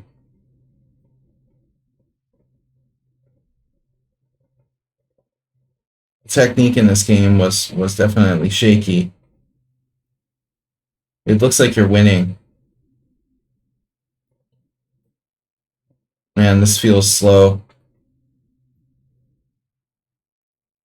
This feels really slow. c6 takes. Only c6 wins. Jeez. Only c6 wins. It's the only winning move. Unbelievable. And that's going to require like a lot of calculation. Because if takes, h3, no, maybe not. I don't know how fast, he can get these pawns moving. For example, here, c4,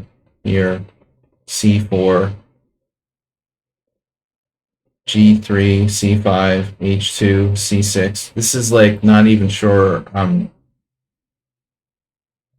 right about this. For example, we're talking about like one tempo, probably. and it's an A pawn. That's one sample variation of how close this is. Potentially, it's impossible to know for sure if you're winning or not. At that point, it's so close. But I would definitely play c6. Because the text move, what did you play? King c4, it looks slow. It looks very slow. I mean, I also think, like, from Black's perspective, he shouldn't advance, like, one pawn in front of the other. I think, like, it makes more sense to go here and try to advance the pawns more together, probably. Now you played c6.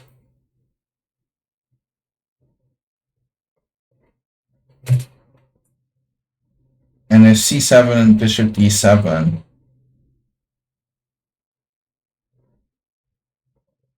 You can't force him off the diagonal. You could try rook d6, but it's too slow. So you took. He plays h2. Now you played c7. He plays bishop d7. You play king takes a3. What about this g pawn? What are we going to do about that? What is this? I have no idea what's going on here. King g2.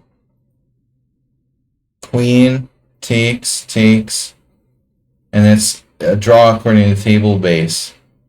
Wow, so that's unbelievably awkward that he's queening with check on a8. But I mean, this never should have come to this. I wouldn't blame myself.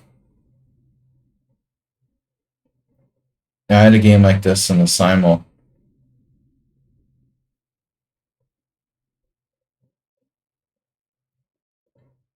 What is this? It's down to time.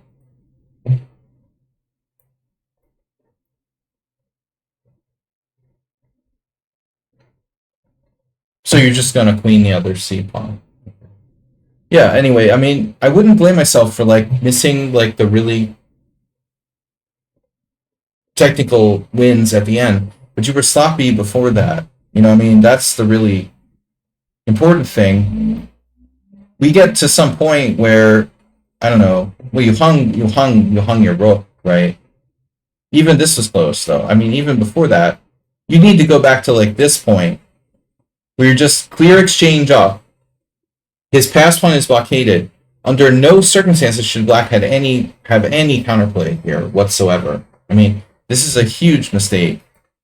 Playing h4, allowing h5, missing the check on b6 in addition. You've got everything under control here, and Black has 0 chances to save the game. I think this is the point where you need to go back and be like, look, I need to be better at not allowing any counterplay when I have a winning position.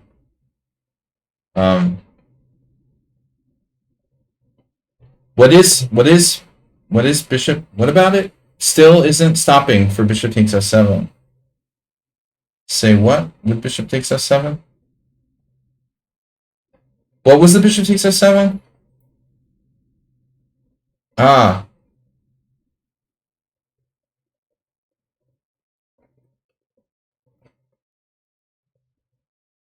So what are we talking about?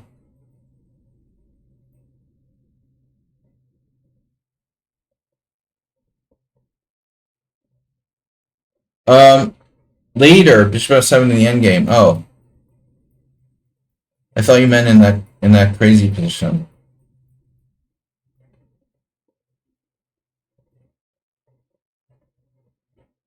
Here. Well,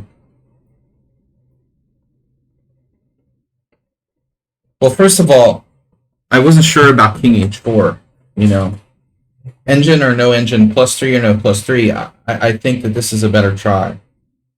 Black showed 2 times he's a very materialistic player in this game.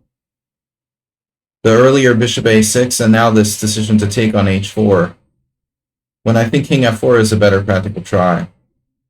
So what are we saying now? Slow isn't stopping for bishop takes f7. Bishop takes f7. Oh my gosh. So that's the point.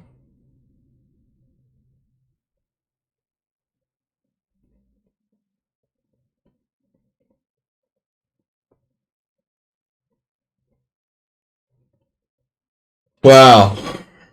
Hmm. So bishop takes f7, loses to rook takes e4 check. Nice. No, no, no, no, no. This I missed. I missed it. Frankly, it would have never happened against me because I would have played king f4 in the first place. But king h4, yeah, this is a weird trap. I thought it was like a mouse slip or something stupid. It was a fancy trick. After bishop takes f7, rook takes e4, rook takes e4, and you got it. Like, you can't stop the pawn. I didn't see it. No, thanks, Mr. Slow, for pointing that out. That's a nice trap. And the guy doesn't fall for it, which is impressive, I would say. Very impressive to not fall for that. Depending on the time control, of course. But this is a really hard to... Look, if you showed me this position, I would have to calculate for half an hour to be sure what was going on. But obviously black has adequate counterplay. The computer is like 0. But I wouldn't know if it's like equal, better for white, better for black. It's really crazy. Okay, onward. I'm gonna get a beer. Hey, good suggestion. Anybody else gonna get a beer? I'm gonna get a beer in honor of Mr. Slow. We'll have one. It's a one beer night kind of night. I'm gonna be right back.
Hello.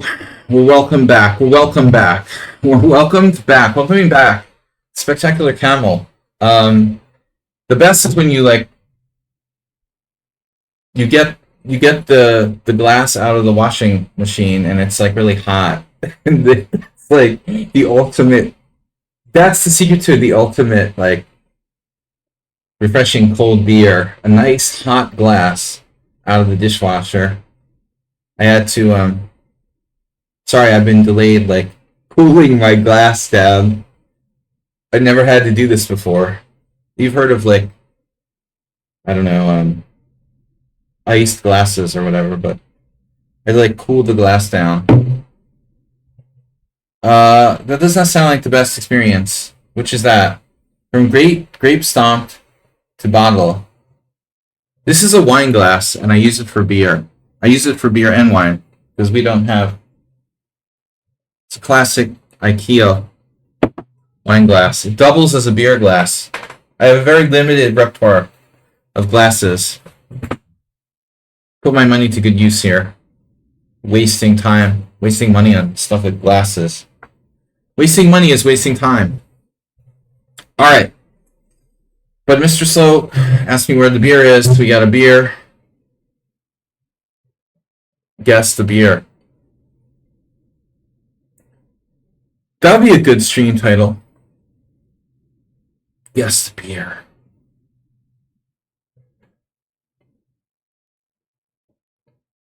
Ugh.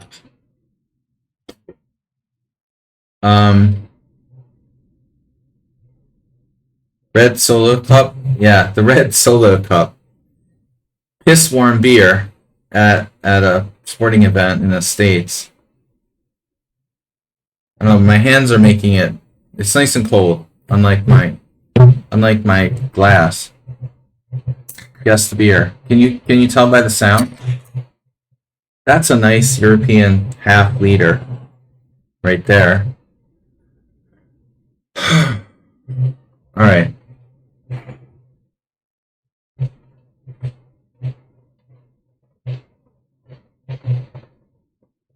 Can you analyze the different game I sent you today?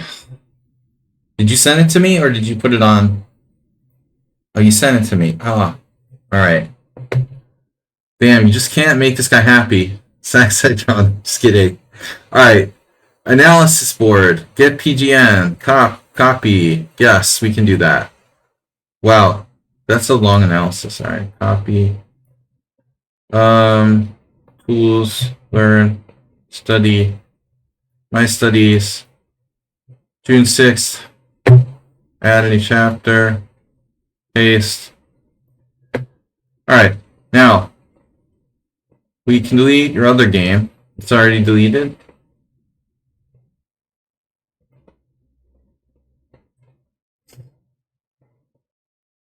It's okay, no problem. Nobody makes it easy for me. Nobody got the beer guess. I don't know, but the beer is nice and cold. My glass isn't cold, but I ran it under cold water. And the beer is nice and cold. Ah, feels good. Alright. So this is Sac Draw, another game. We're white. It's D4. D4, D5, C4, C6, the Slav. White plays knight C3. Now,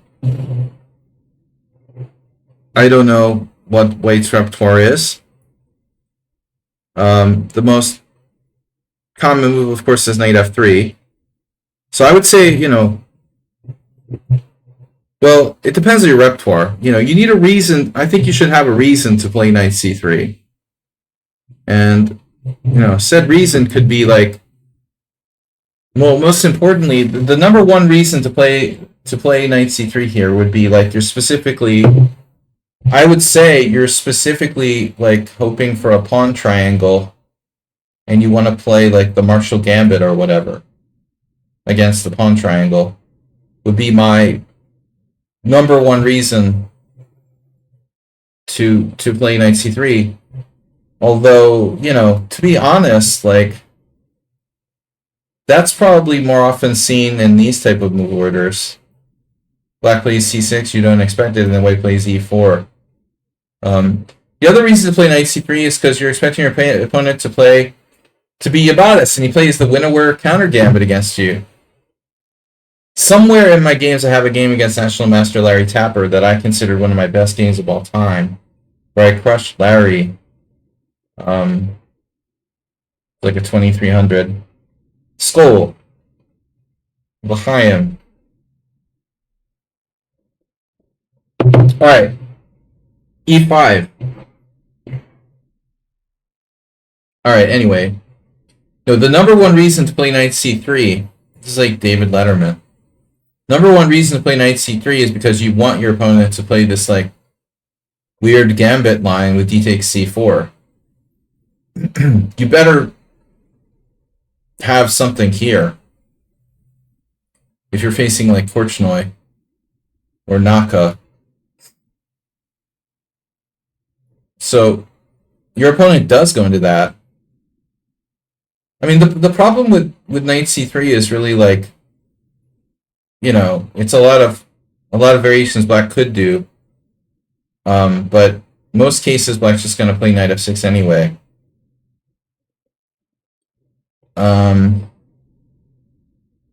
So he takes, and now you can play conservatively here, I guess, but a4. No, I don't know. I think that black is kind of threatening e5. And it's a QGA kind of thing. Some people, when I was a beginner, I was terrified black would play b5, and that's scary too, you know. I've played some QGAs, but I've never played the Slav with black.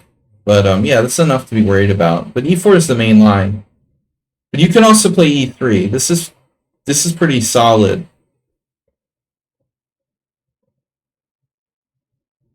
I always hated playing against this like bishop e6 stuff. It's really weird, and I could never like decide on which variation to play.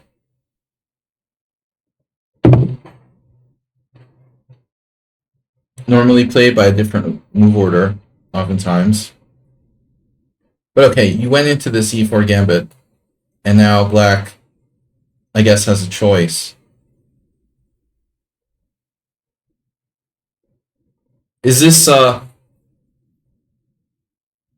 trying to remember now. Alekhine versus Uva?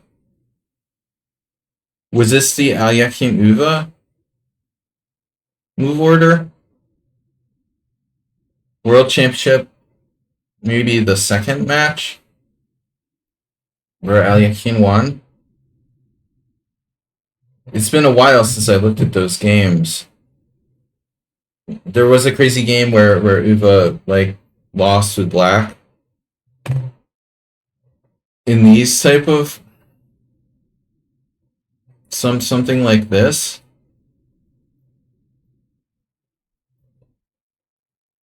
It was this.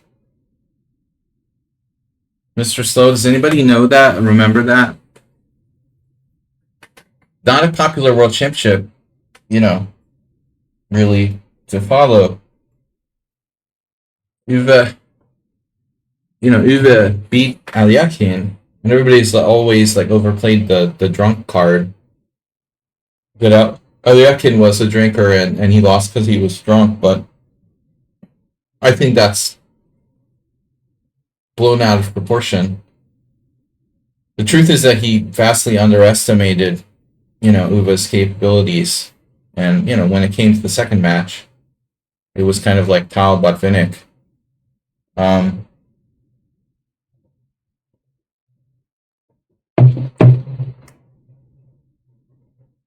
feel like it's interesting, this Sourpoo Garbit game is the only game where this has ever happened in tournament chess. Being drunk during the match is also underestimating the opponent, I would argue.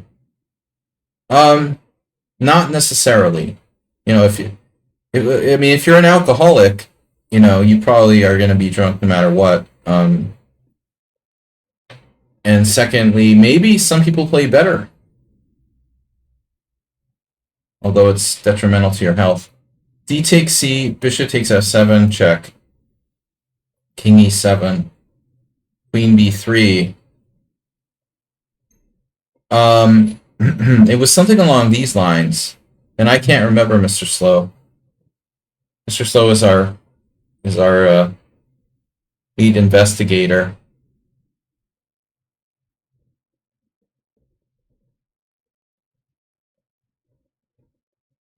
All I'm saying is that like the whole like Aliakin was drunk thing is a kind of disinformation. No one really knows for sure. Seriously, I don't know how accurately that's even been like recorded. I mean, you can look at some of the moves and say, well, he must have been drunk. When you see him play certain moves, like he had to have been drunk to play that move. Well, still, it's not for sure. Yeah, so second match, 37, when Aliakin won. But the game, like, kind of disappointingly isn't in the database. It's not important. It's not important. It's just a world championship in 1937, you know. No big deal.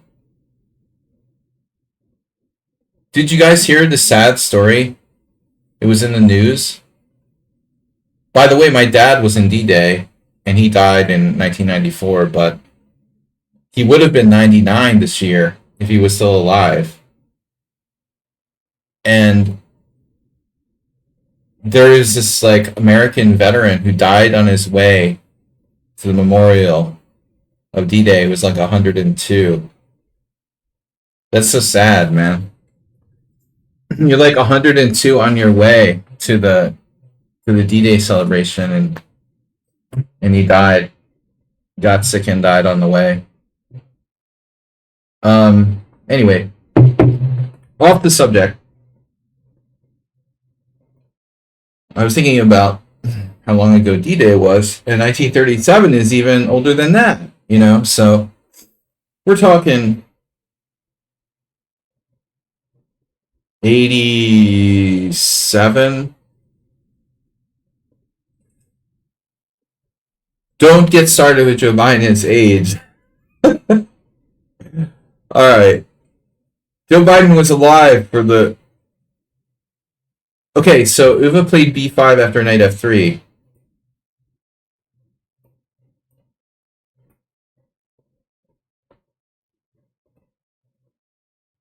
So he must have played e5 first. Aliakin played knight f3, and then he played b5.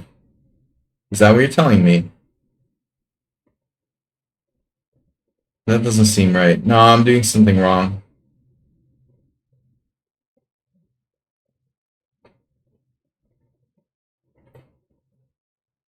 Oh yeah, b5 was a blunder.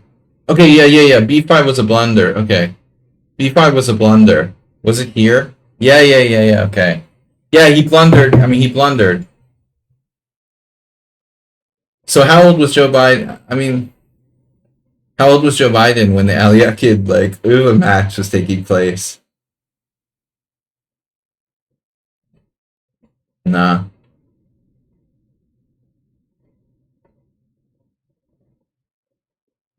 No, he's not old enough. You'd have to be 87 to have been alive during Uva Aliakin.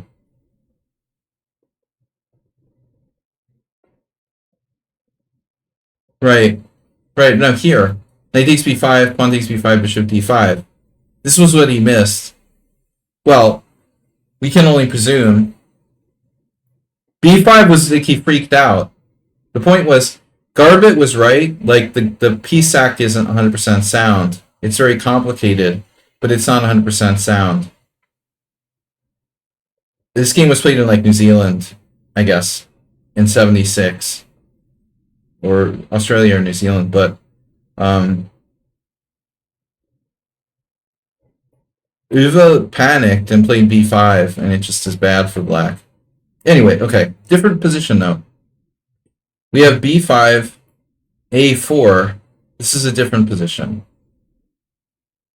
This is, yeah, this is a4. Now black plays bishop d7. The chicken bone defense. Jesus. Sulava played this against Kojul. Ugh.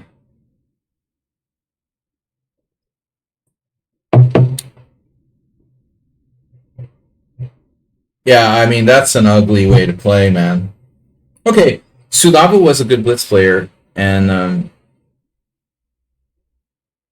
I remember, yes, no, I mean, more of a blitz specialist. It looks like a blitz opening, this, honestly. So bishop d7.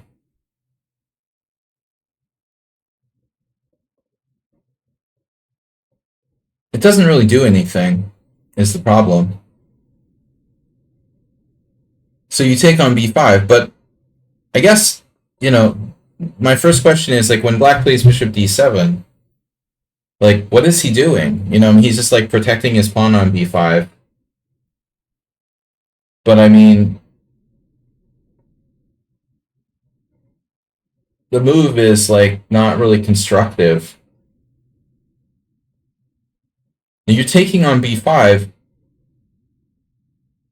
You're taking toward the center. There's always certain logic in that. And frankly, like, all the time, like, oftentimes, this is bad, especially when the bishop is on b7, because you're enhancing its potential on this diagonal. But this unbelievably transposes to an actual variation after a takes b5. So by transposition, this is a mistake.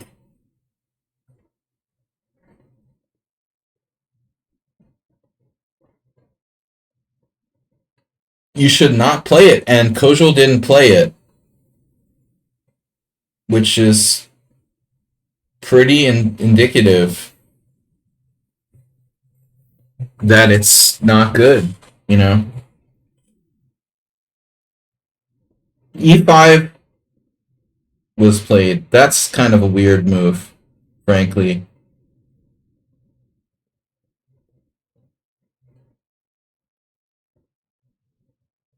Not what I expected. I wouldn't play pawn takes pawn, but I would have played knight f3.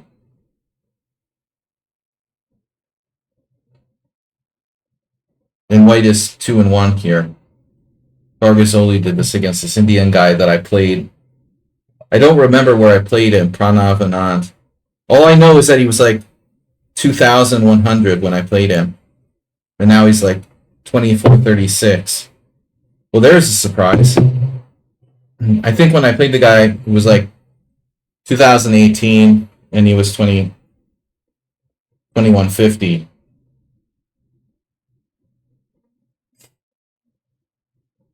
So he's averaging 75 points a year or something. Nedog, would you like a beer? Move 11 has resubscribed for 84 months. Wow. Damn, dude, just 84 months? How many months is 84 months again? Divided by 12, that's 10. Well, 5 years is 60. 6 years, 7 years? That's exactly 7. 7 times 12. Oh my god.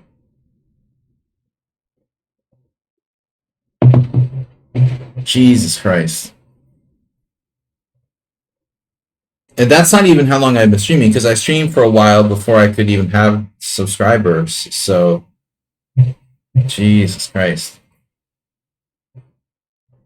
Move 11.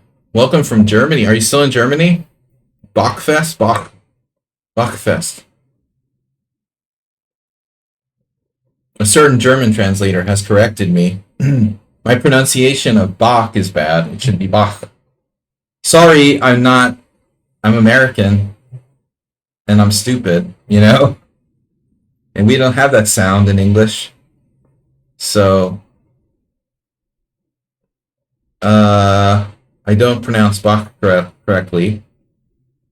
Birthday stream, move 11 with 5 gift subs. Sabotage, French expert E6, MG Weirdo, learning chess 6, and Bogachog. I think that Bogachog must be like a gift subscriber receiver, like leader or something. Which means he's watching the stream often. Whose birthday? Mr. Slow, it's your birthday? Tell us if it's your birthday.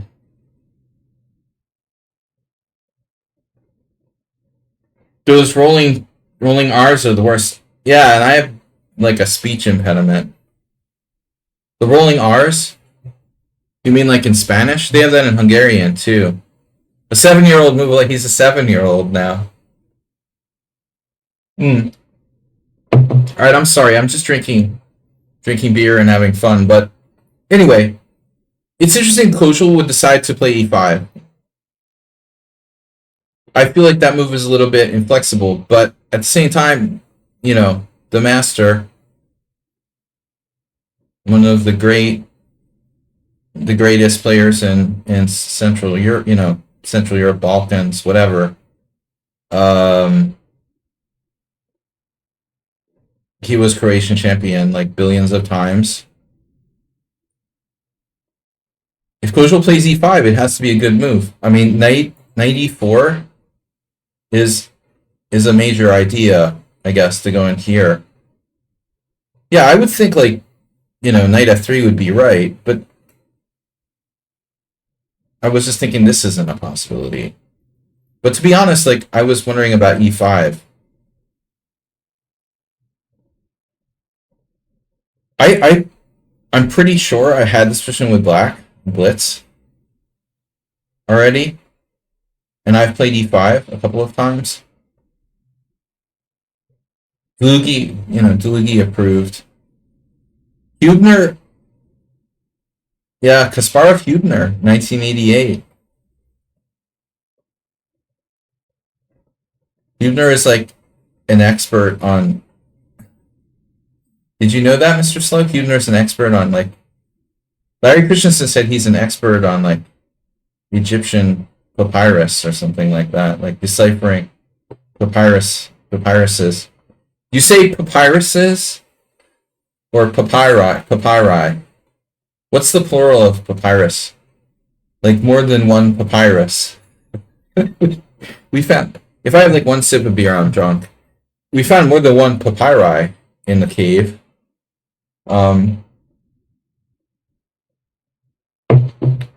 Yeah, it's probably a Larry Yasser.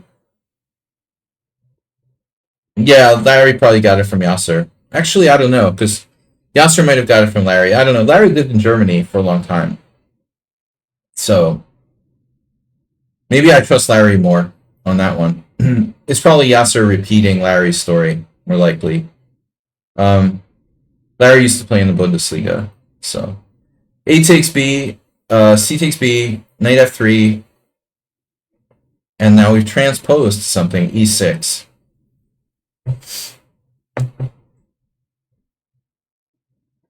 Wow. Alex Yermolinsky versus Zaltzman.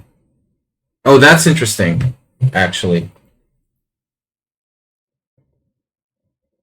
Why is the fact that there's a game... Let's ask you guys a little modern chess trivia. Why would it be interesting that Yermolinsky Zaltzman would be in this game list here?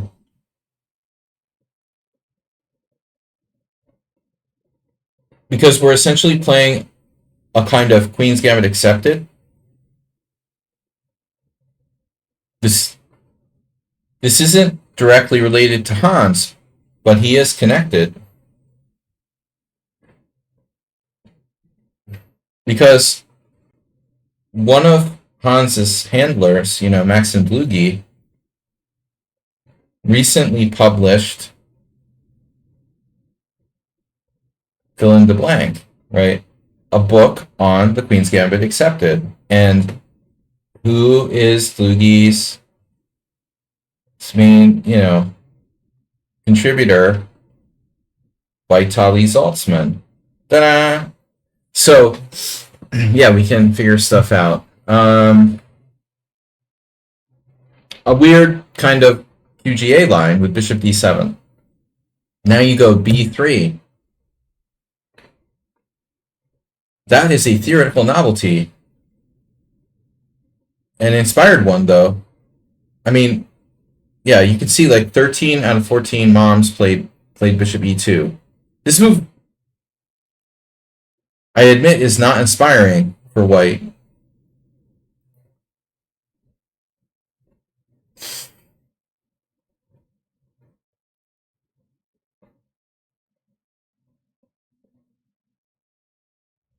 I mean, to be fair, like Yermo was pretty much getting close to his peak around 1993.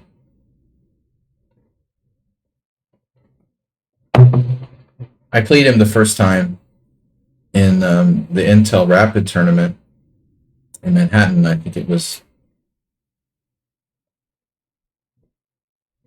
around there, maybe 94. But he, our first game was a draw in he was black in a King's Indian, Mr. Slow style. Anyway, so b3, very interesting move. Obviously, this asks some questions about b4. And what are we going to do after b4? We're going to live. Once in Aeroflot, my friend at the time, Babakuli Anikov, had a game where he did this, like allowing this protected passer. I don't remember who it was against, but it was ugly, man. I was like, dude, I try to avoid this, like, if at all possible. I mean, this is really, really, really insanely dangerous. I mean, in the long run. I don't know. You know, what are you going to do? Like, sack a piece? You're going to have to allow that. I mean, the problem is, like, there's no way you can ever undermine that pawn chain. It's there forever, you know, so I hope you like protected passed pawns. When you play this move, you better like protected passed pawns. I mean, your other option is to go, you know, like some kind of psycho and sack a piece. You know, I mean, what are you going to do here?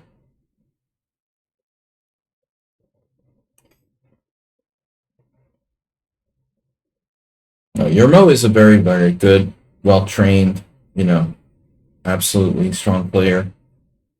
But I don't know what we're going to do after b3. So b4, knight a4, c3, d5. b4, knight a4, although knight e2 is possible, and I think it's a tough call. Knight b1 is definitely out. You know, this is the one move I can say, like, I'm definitely not playing, because there is no knight after that. It's a question of a4 or e2. I was leaning toward e2, because I kind of like, you know, this is access to d3. You lost to Zoltan Medved by giving him protected pass pawn on c3. The Hungarians, they're tricky.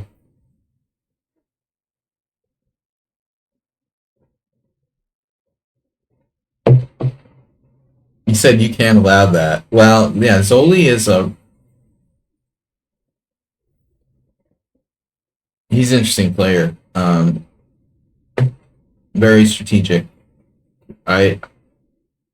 He's funny because his name on ICC was like, was it here?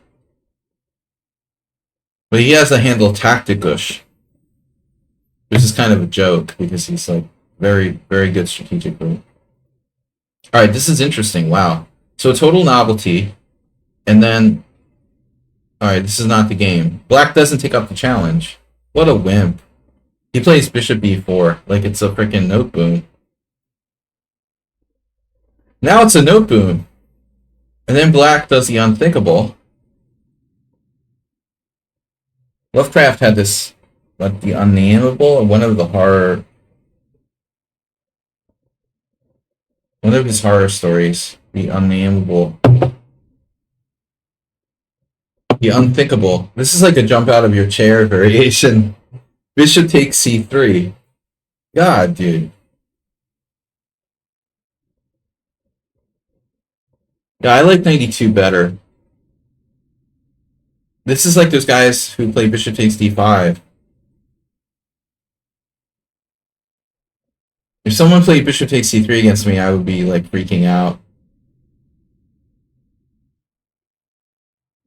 What? How are you playing that? Why are you playing that? What are you doing? Why are you giving me your bishop for nothing? So, yeah, you got to watch the diagonal. I tried to do that unsuccessfully in a noteboom once against Alex Rabinovich. This diagonal often remains like just a tease, you know? But I still think that Black's making a mistake there. And I mean, at the end of the day, like, you've got to ask yourself this question, right?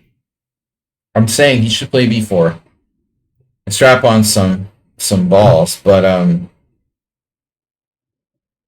let me ask this question. What's the point of this move? Seriously, if you're going to play a move like bishop e4, what's the point? What's the point of the move? To like give up your bishop for nothing? That's not the point of the move. The point of the move is not to give up your bishop for nothing. It's to put pressure on white center. So you're putting pressure on white center. You're indirectly putting pressure on white center. You're indirectly putting pressure on these squares by, you know. But what do you gain by playing bishop takes c3 here for black? It's fine if you have like b4, but you don't.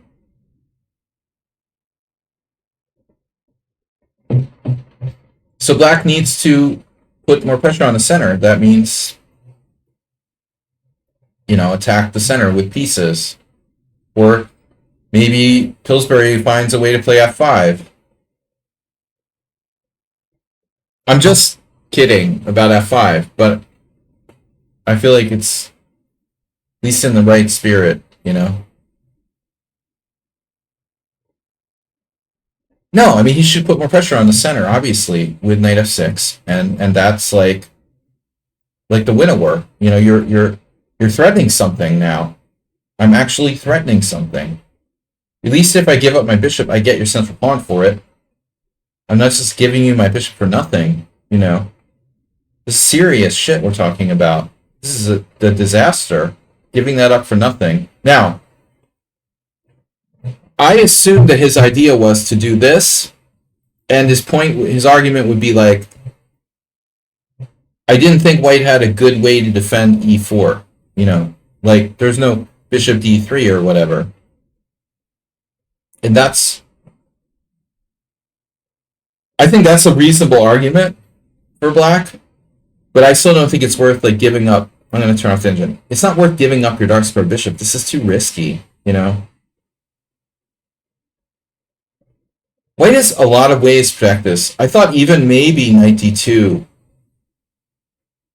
Is there anything there?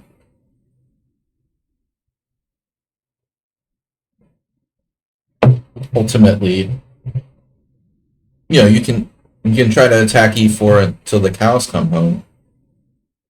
But I can protect with f3. If you play b4, I can probably take and allow this to go, and then take like here, and I have a winning position strategically for white because you have like no control of the dark square, so my pawn on e4 is crushing.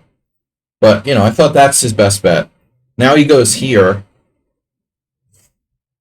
which is another like really strange move, you know.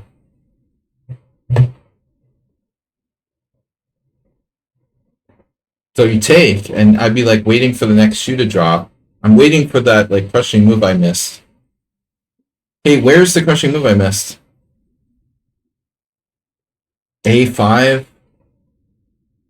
The sad part about a5 is like he can't even play b4 because his rook's not protected. He could play a5 and b4 in 2 moves, and you could still just take on b4.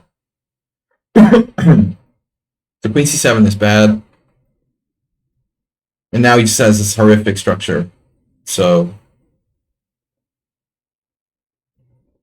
you played this move. Now, this is not obvious, but maybe a very strong move.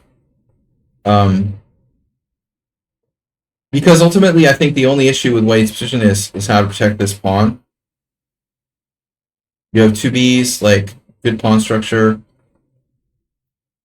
You have to consider other possibilities. This is not really a developing move. And I don't think that this pawn is a major thing, you know, that you need to be going after the c4 pawn necessarily. So I would consider different moves, you know, queen c2, just the standard, like bishop e2. But this move enables you to play f3, which is really nice, and it ends up being that like your queen comes out here. But you got to admit, like, we expect black to develop his pieces, and you have bishop b4 actually. I mean, this needs to be considered at some point. Like, this is going to become a real thing. In fact, maybe last move it's already a real thing. Like, you have to consider this. What's this guy going to do? You know, after bishop b4. If you showed me this position, I mean, this needs to be seriously considered. Because this guy could be lost after bishop b4. If he can't, yeah. You wonder if he was planning a5 after bishop b4. You mean his bishop b4? Yeah. But what if you played bishop b4 now? Is there any problem here? Well, yeah. But is it worth it? I don't know. Anyway, I can't. You see, the problem with the stream is like I do like a 3.5-hour stream. Sadly, this is a really interesting opening, but I can't spend like an hour on it. So we're gonna have to let it go. Yeah, he played badly. I mean, I'm sorry that he played so badly though, because it's kind of an interesting opening. Now he has f6, but you have queen takes c6 check, so he has no good way to defend g7. Black played very, very poorly, honestly. And now king f8. Well, he had to play something. G6 was ugly. He chose this. Now it's just bishop bishop check, knight e7. I'm not seeing a knockout blow, but you have attacks on f7. So it looks real close. You're really close to a knockout here.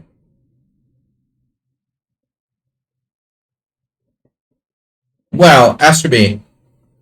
That's the longest, like, copy and paste maybe you ever put in there. Damn, bro. What are you doing? You're gonna scare people away from my stream. You keep doing that, dude. Don't do that anymore. Not too much. Alright. No, I'm just kidding. Are you self-publishing? So check, you did play check. Oh, you played knight f6. Okay. So king f8, bishop e2, knight f6. Yeah, you didn't play the most decisive move. Now queen h4. I love white's position. I mean, it's a great position. So I'm talking like Donald Trump. I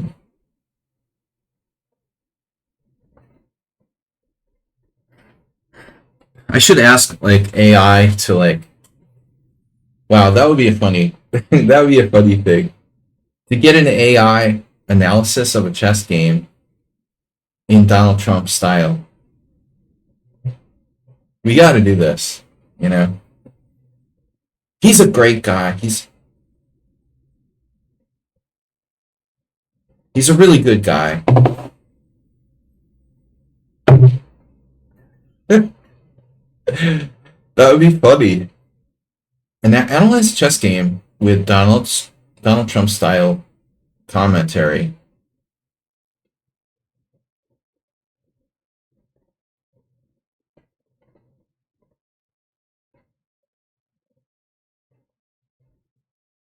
Best move. Just the best move. There's nothing to discuss about it. The Apprentice. Alright. I have a feeling this is not going to end well for black. D5, master.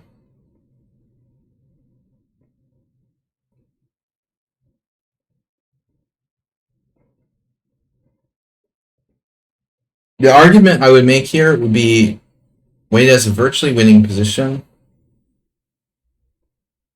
in a strategic sense. But is this a thing? You know, so you play like f3 here.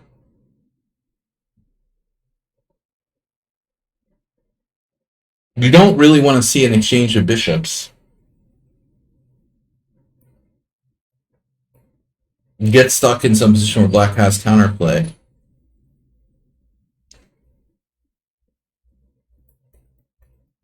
I mean, it's nice. It's nice that this pawn was blockaded formerly. You know, this isn't really good for you, bro. I was just thinking. Well, maybe don't say you'd never play f3. Okay, in that exact position, maybe. But what did we achieve here? I mean, this isn't good. Like, you played 95. But I don't like the net result. When we play 95 and the guy's just like swapping it off with knight c6.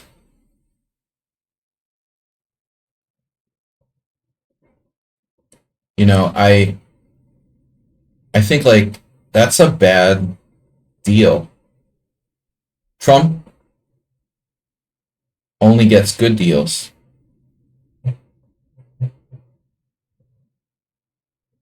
But Trump only gets good deals. This is a bad deal. Why are we doing a bad deal? North Korea offered us a better deal.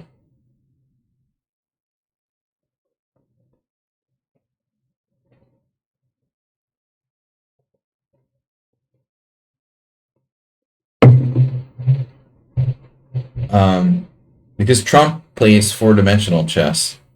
No, seriously, at the end of the day, like, we're trading off Super Knight for that crap that was on b8. So we've lost, like, a little bit of our attacking chances. I still like White's position, but it has potential to go south. We cannot lose a central pawn. You would never play f3. How do you feel about, like, this is obviously not good.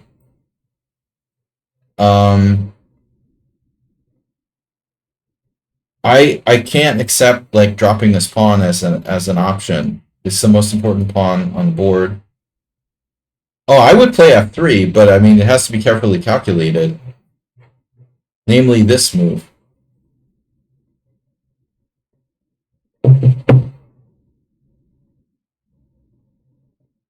Maybe it's just not good, you know. If it's not good, it's not good. That's all there is to it. But how else can I maintain the structure? So you go d5, okay. He's basically forced to take. But what do we have here?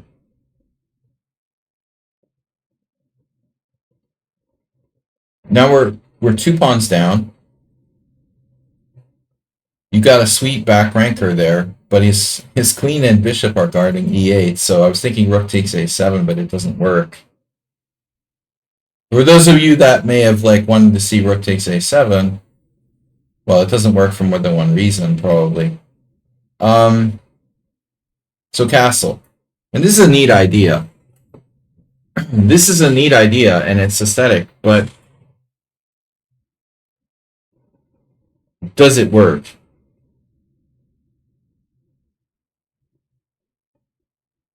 If knight takes b4, looks like it works. Therefore, black's main thing is the c pawn. You know, I'm not real excited. These pawns are coming down. His other problem is his rook stuck on h8 with his king. So if I'm black in this position, obviously taking the bishop is an option, but I think he should seriously consider h5. This would be like my first thought. However, it may be too slow. Maybe he has to play this. Because if he doesn't do this immediately, he can't force this exchange of bishops, which is kind of critical to black's chances of survival, I would say. So realistically, h5 is a good idea, but it's probably best to play this first. And then the question is, do your wonderful tactics work? And if so, how does that go? Like, take on a7, take on a7 immediately. That doesn't appear to work.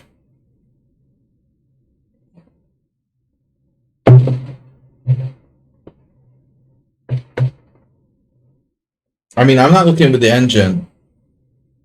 I'm sure that you got him after you got a good position after knight takes b4. But this concerns me. He's a couple moves away from like consolidating, and I would be scared. I was like maybe even losing with white if I'm not careful. So c3, you're so close to this sort of tactic. You have bishop takes b5, queen b5. But how can we exploit the back rank? Rook takes a7 doesn't win, obviously.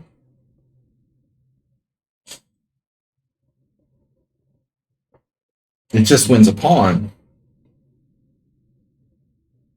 What's the evaluation? 0-0.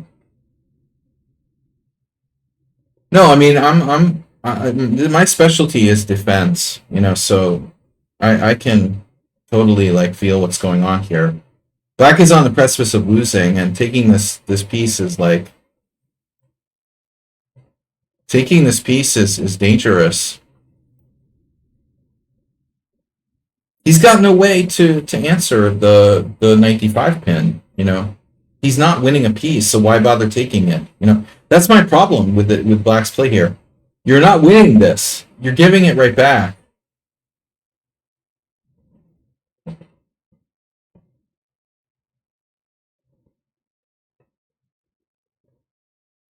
Yeah, so this is critical. Yeah. c3, bishop takes b5, queen takes b5, rook takes a7, and then presumably, like, maybe here.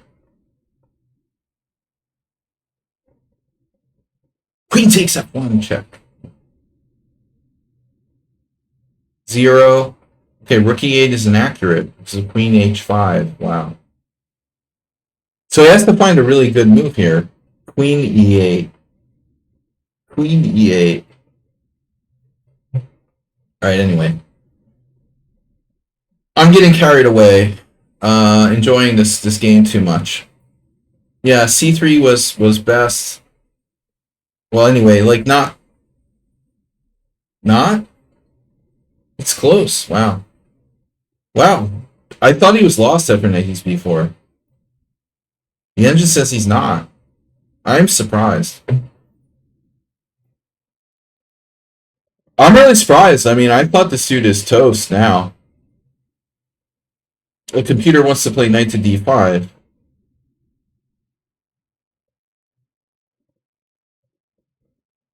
What can he do? Some kind of exchange sack? Like queen f6? Is that what the engine said?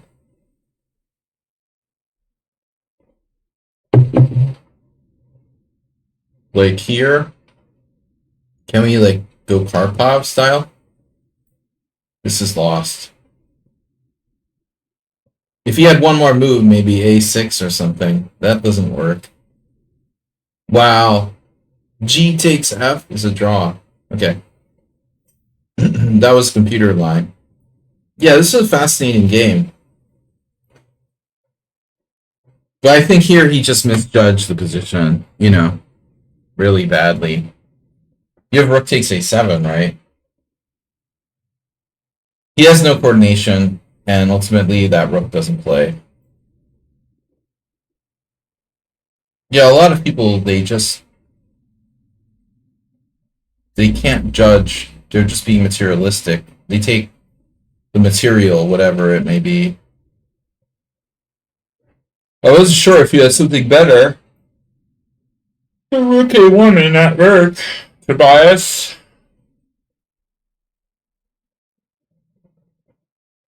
By the way, our next game is Spectacular Camel. He has graced us with his presence.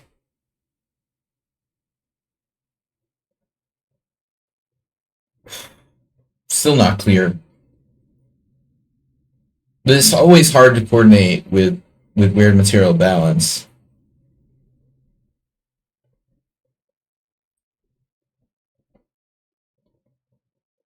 Ultimately, you gotta wonder, is it better to play h5?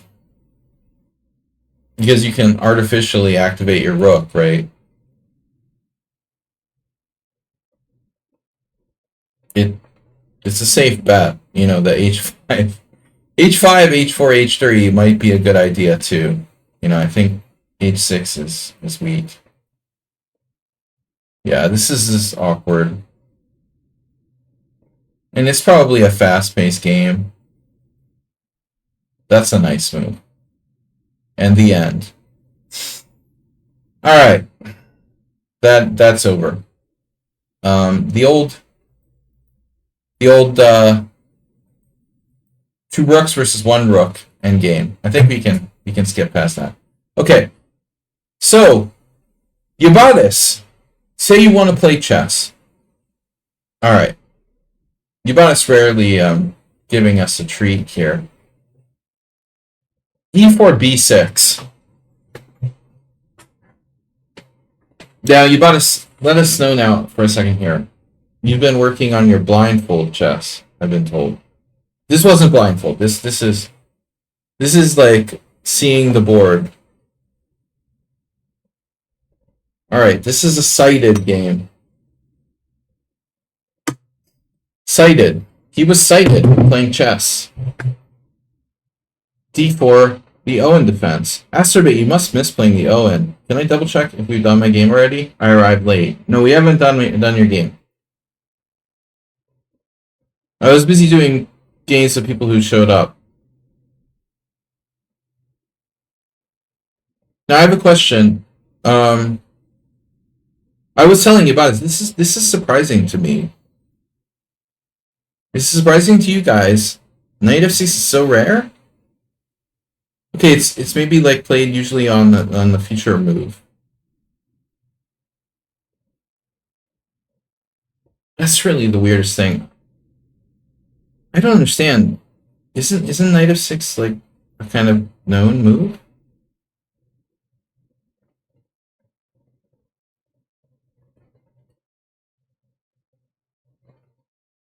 E4, b6, d4. Should be 7. I mean, what is it? Against bishop d3, it's more common to play knight f6? Yeah. Alright, that's why I'm getting confused here. Against bishop d3 specifically, it's more common to play knight f6.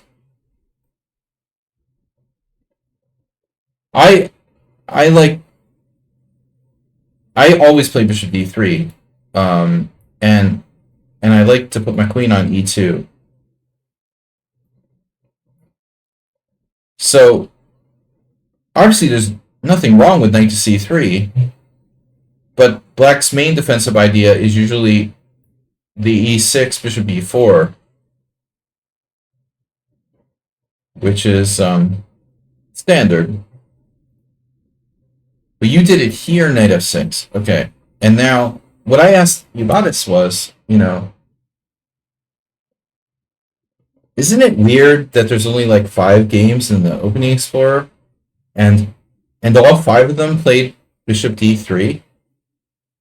Is it me, or is it my imagination? Like the statistical chance of all 5 masters playing the same exact move, bishop d3, it's a little surprising. I mean, because I'm not expecting people to play like queen e2 and be like Chigorin or something. Although that's totally within the realm of possibility.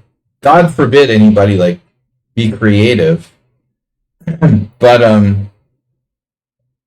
why not F3? And why not anybody tried this move? Like what your opponent played. Okay, it's a very small sample size. I still think it's weird. Like 5 out of 5 moms preferred bishop d3. Okay, it's boring. They want to see a transposition to a line they know. Blah blah blah blah blah. All right, but no. White plays e5, and now here's a question. Is there any value in going to e4?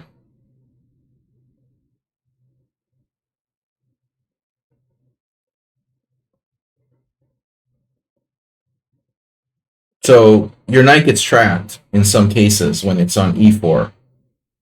For that matter, it can get trapped on d5. What's our rule of thumb here, though? It's very vulnerable to getting trapped. In these type of positions, like the Alekhine, yeah. Absolutely. But we have f6. And then white has h4. And so we're close to an Alekhine. And then there's all kinds of crazy-ass ways we could maybe sacrifice a piece or whatever. But I don't really see it. Oh no, we have pawn takes pawn here. I mean, I'm not sure it's good. It's just not losing a piece. Okay. For example. But anyway. So knight e4 is playable. Oh, there's a nest trap. Knight f3, queen. Knight e4, queen f3. Oh my god. Oh my god. Blobix. Where's Blobix? We haven't seen Blobix in forever. Blobix is this French problemist who would come to the stream frequently. He hasn't visited for a long time. But he always liked to play the b3 systems. And queen's Indian accelerated with black. This is an interesting trap.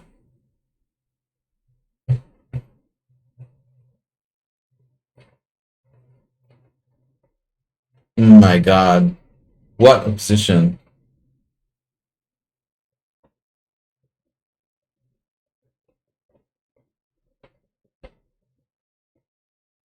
This is insane.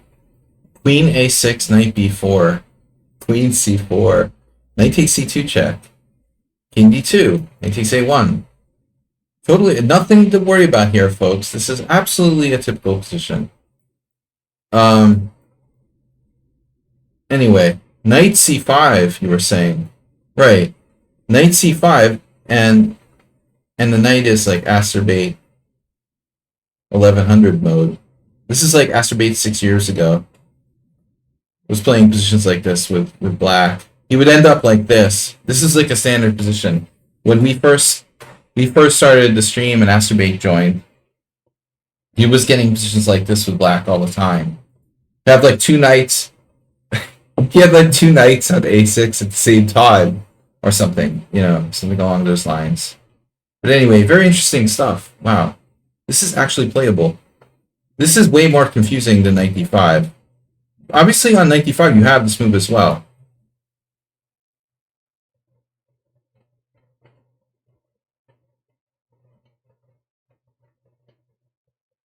It's a transposition. Oh my god. Total message. Ethnicity. Yeah, there we go again. Last time it was knight on g to e7. And now it doesn't like knight g8. Mr. Slow said, knight g8. Might be a bad word. Mr. Slow. And it doesn't matter if you capitalize it.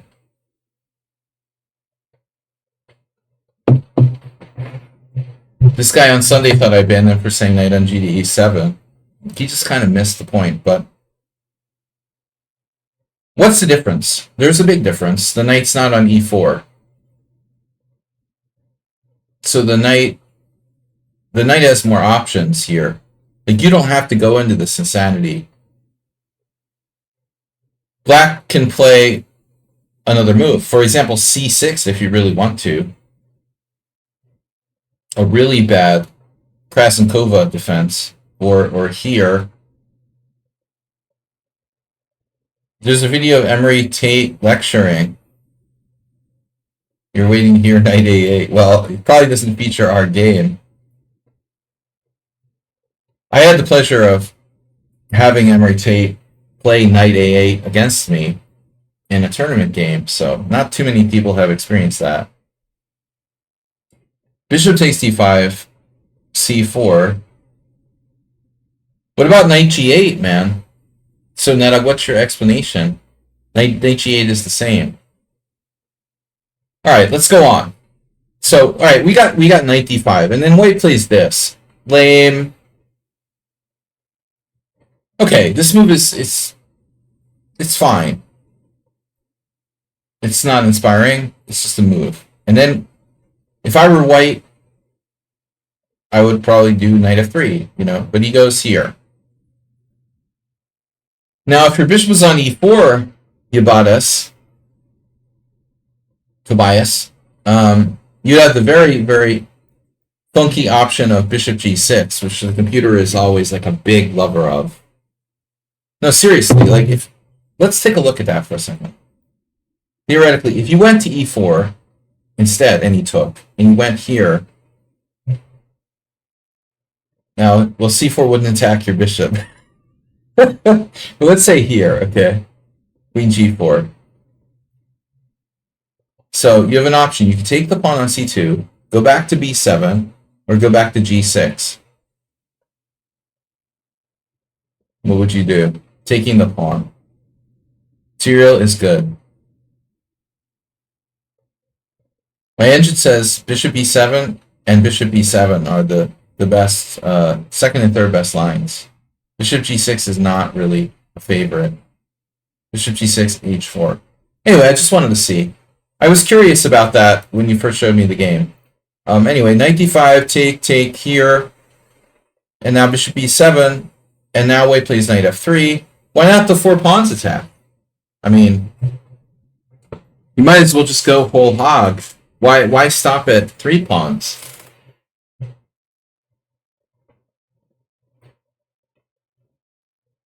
So here it's like, oh, okay, white's like coming to his senses and playing normal chess.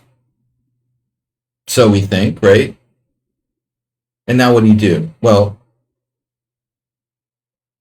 you could play g6, depending on how many Long Island iced teas you drank. I mean, Emery drank. or me, for that matter.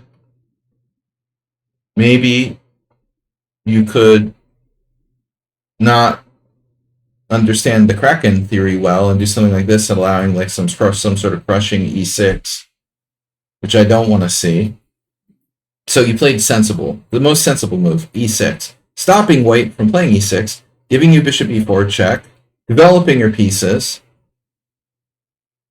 and then the guy, you know, until now playing normally, he does this. I'm like, Mr. Slow. This is Mr. Slow's. I wanted to tease Mr. Slow. He's been very generous, but his favorite move against the English defense is like this kind of unusual early d5 thing that would. You did that against me a couple of times, and I was like, oh man, what is that? It's like Karpov Miles again. The early d5 attack. And okay, it's aggressive. How bad can it be?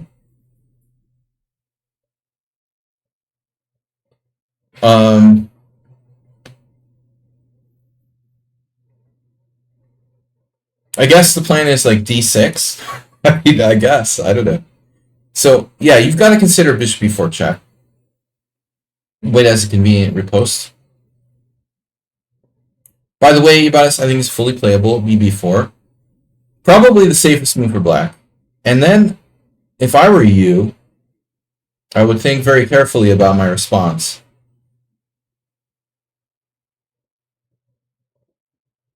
Because a5 looks a little slow. And this ain't the BOGO Indian. So I guess you should take. Probably you should take and just get the hell out of there and take your chances. I would say that's the sensible thing to do. You could play Queen E7, but it really feels like we're pushing the envelope here a little bit. But anyway, you played more experimentally with Bishop C5, but I don't think this is a bad move. You're developing. You have pressure on F2. It's definitely like sharper than Bishop B4 check, or more risky, let's say. Maybe your biggest concern here should actually be Bishop G5, which we didn't talk about, by the way. Like, this guy's sort of messed up because he could have played it now. And honestly, what are you going to do after Bishop G5?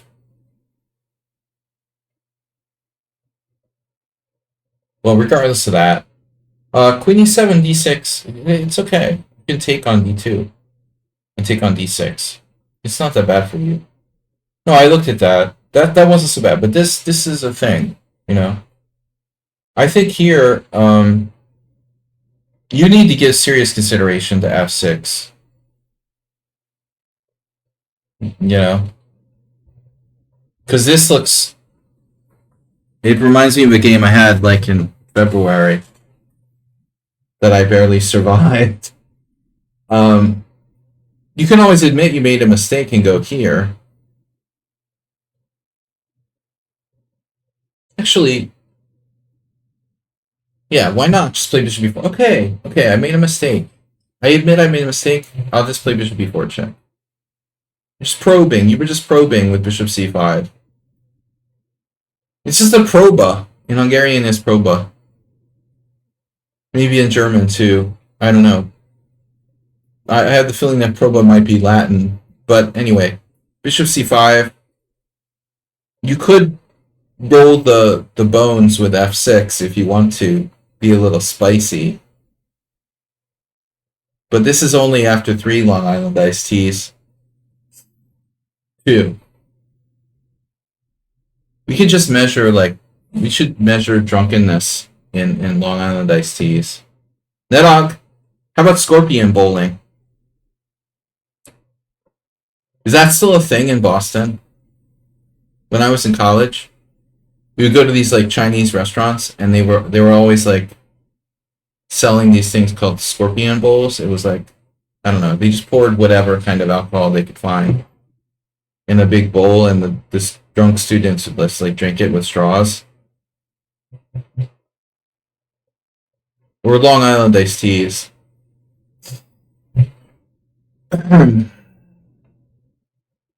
Anyway, alright, I'll let you show off your game. So, you guys are ready? His opponent played. Are you ready? Ta-da! Masturbate? Any comments? What the hell is going on? French expert E6. What is going on is like white just played D4, D5, and then D takes E6. And I'm just like, bro, that's not a good move. You just played D5 and D takes E6. Logical. Right. If you want to help your opponent, it's logical. Logical for black. So now black has a quandary, you know. It's like, oh shit. Do I sack the F7 pawn for dynamic initiative? Or do I recapture the F pawn? Or do I play it safe with D takes C6? Like all of the above. Like honestly, this is just a joke, but even that is probably okay for black. I mean, seriously, this is equal. Black is better. That's how good Yabata's position is. After castles, pawn takes F7 check, rook takes F7, black is better. Can you believe that? It's like, that's embarrassing, man. Like, D takes E6 and black can castle and let you take on F7 and black is better. He takes to the F pawn. Because this is only a very small edge for black. This is the best move. And now white played bishop G5, which wasn't a good idea. Significantly better on the previous move. Now we see a theme from earlier in the game with the involving the queen taking the rook. Bishop takes f3. There's that trap in the floor mechanism where like black's queen gets trapped. There's like a bishop on d3. If there's a bishop in d3 and black's queen is on g6 and the moon is in like a certain cycle, then white can win a queen with like queen d2. But it's funny that we looked at this. Queen d2 doesn't work at all because we can just take, and check, and now white just has to get the queen back with queen d2.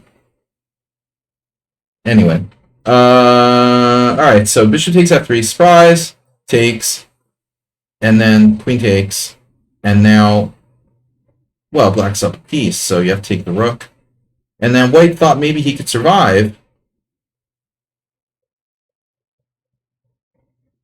I said like this is pretty good, but I guess white can play on.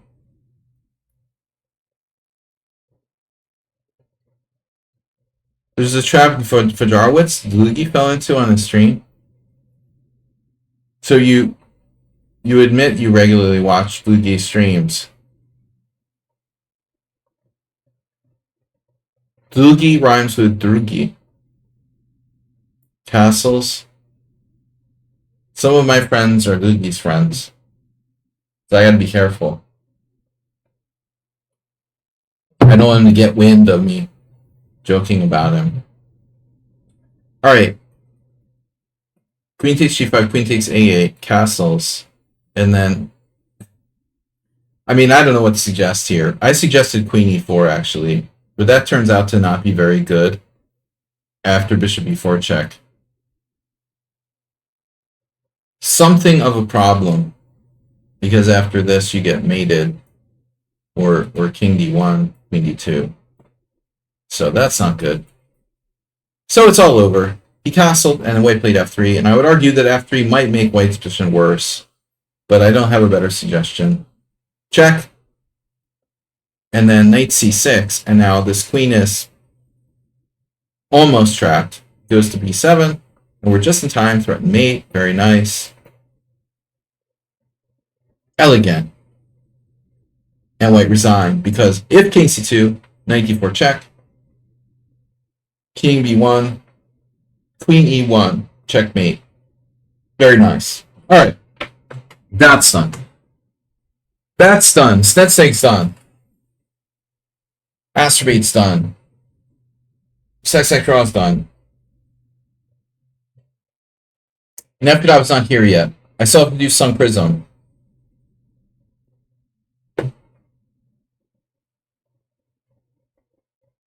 Prism me. Time is it? Oh, we gotta go soon. Alright, we have half an hour left. Okay, so Sun Prism. We got what is the info on this game?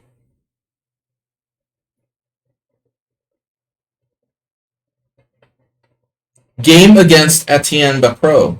Oh. Is that all?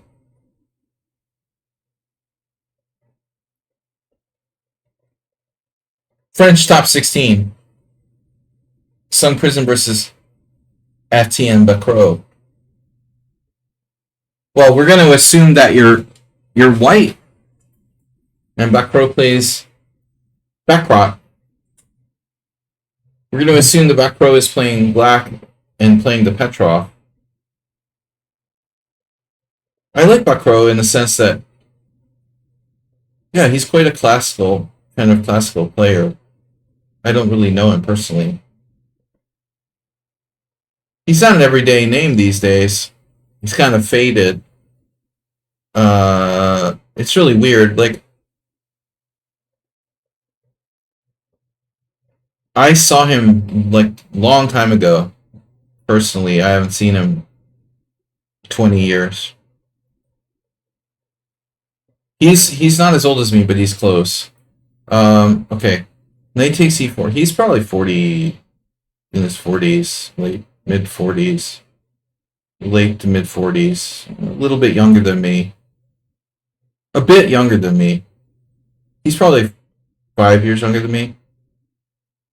Maybe more. Okay.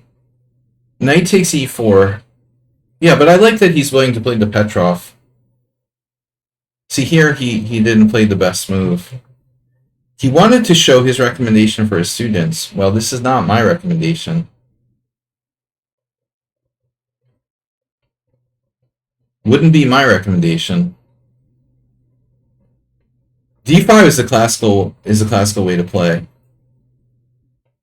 You guys, if anyone's interested in lessons, just send me an email.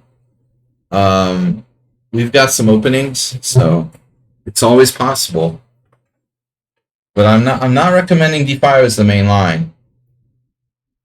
But I mean, we're not playing the Petrov for a win. It's meant to be a solid defense for black. Basically, you have to kind of consent to a draw.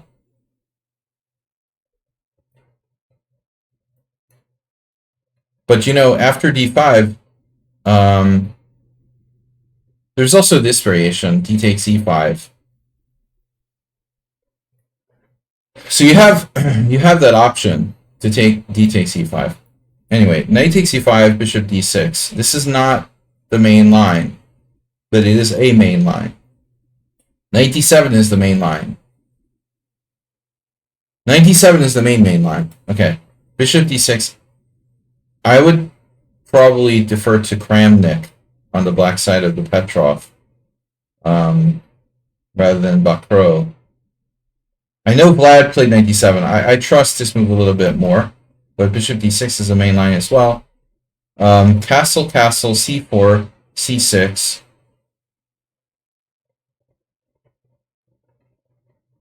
Knight C3. And why is it highlighting a game there? I didn't highlight any games. And why it's like glowing? Why is it doing that? Alright. So, I never played this line for either side. But I know it's a main concept. Let's see. Knight C3. And now I played Bishop F5. So, takes, and F7 is very weak. In Nepo, we trust. Okay, Nepo is new. Yeah, Nepo relatively new. I mean, you know, Kramnik is like his daddy. I mean, Kramnik is old enough to be his dad. I am too, but no. Whatever, man. I mean, it's not that long ago that Kramnik was the #2 player in the world. Everybody can make memes about him, making fun of like people cheating in blitz and shit. But the reality is that, you know, 5 years ago the dude was like #2 in the world. I trust Kramnik more than the Nepomniachtchi or anybody, you know, in this like defensive key variations. So Bishop F5 just isn't a move here. But again, I don't know anything about this line. You know, that's why I like, if I have to play D5, I'm going to play Knight D7, not Bishop D6. It's go forward with the lower piece, right? You move the smaller piece first, the knights before bishops. Like apparently, Nepomniachtchi and Kramnik, Nepomniachtchi and Bakro haven't heard of this. Well, C6 is inherently passive, but what are black's options?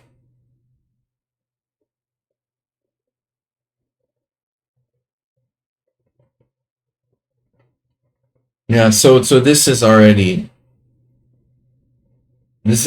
like problematic for black.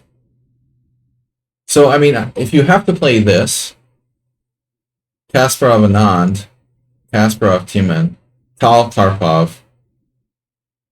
If you have to play this, then you know black's making a minor concession. The problem is Yeah, it's just the best move probably. So this is critical. C takes d5, queen takes d5, queen c2. This looks familiar.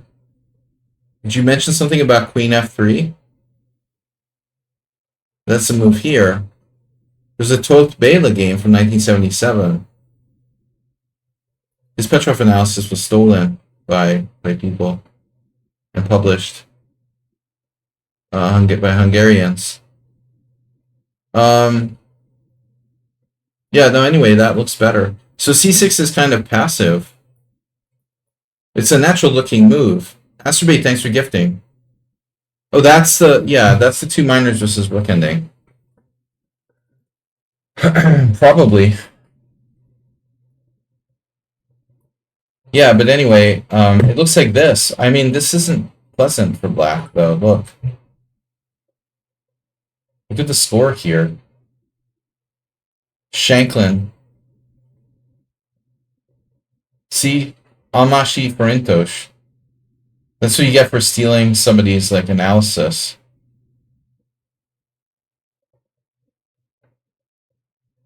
Farintosh.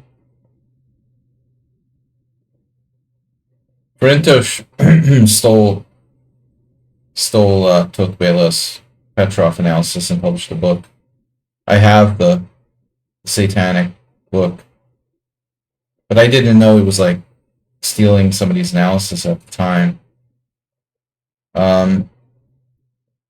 Anyway, bishop f5. Okay, so this is like improvisation by Bacro. So we have the queen c2. What happens if queen c2? Rook e8. It was a game from 2002.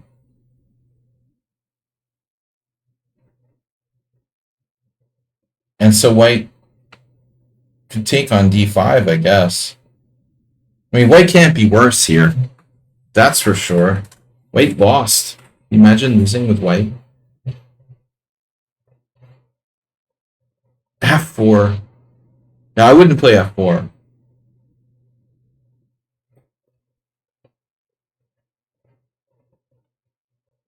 And at the minimum, queen c2 is like a safe move. You know, in the other variation, there's knight a6. This is actually a strong move here. I wonder, could it transpose to a normal Petrov? Knight a6 is too good against queen c2. That's the problem. That's why you shouldn't play queen c2. So you didn't know queen f3, of course. So this is almost like, it feels almost like black is just gambling. Like you won't know queen f3. So if you don't know queen f3, black gets away with this.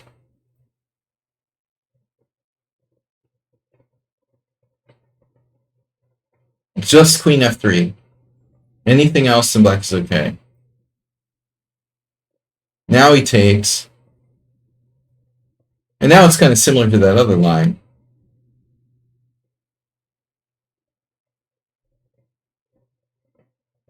Can you take with the bishop?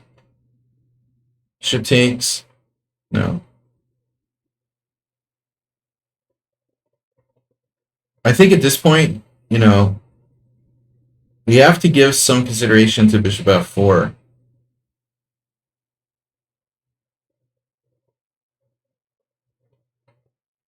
I'm worried like that e5 pawn is falling.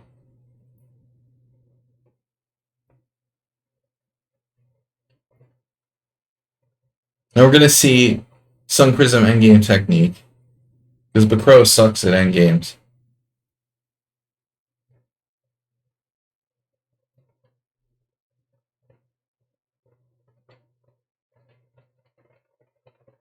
Wow. What? Oh my god. E3?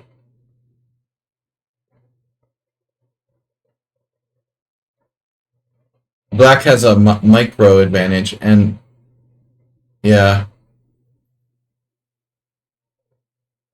Now rook d1. Reminds me of a game I played with one of my students this week. Yeah, this is kind of torturous. I don't like the long-term prospects for your pawn on e5, but you're not necessarily lost.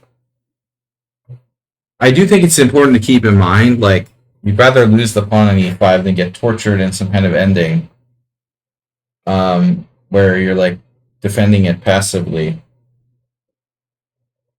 So I don't know about rook takes d8, but you have takes and e6, don't you? And that's what you did. Interesting. So maybe he has to consider taking with the knight? Wow. Or he just absorbs it. Can he take with the knight? If he takes with the knight, you no, he can take with the knight. So I wonder about this position.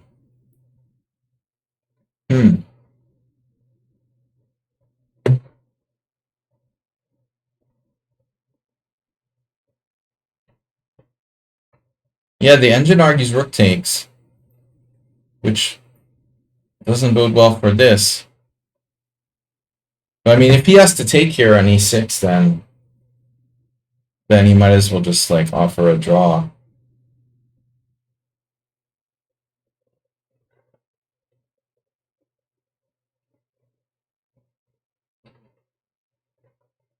I mean, I think that f6 needs to be seriously considered here. If you want to win,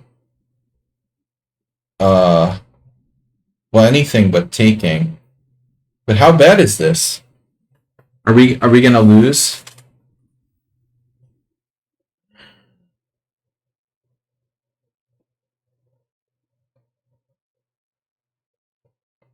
The problem is, okay, you don't have to push to e7, and you shouldn't, you know?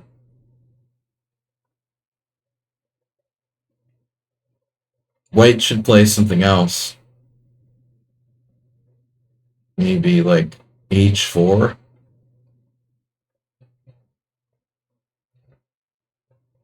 What's up with h4? Computer doesn't like it. King f8. Wow. Okay, maybe h4 isn't necessary. I don't know. But you're not worse here. But anyway, this is like, that can't be great. Black has like no winning chances now.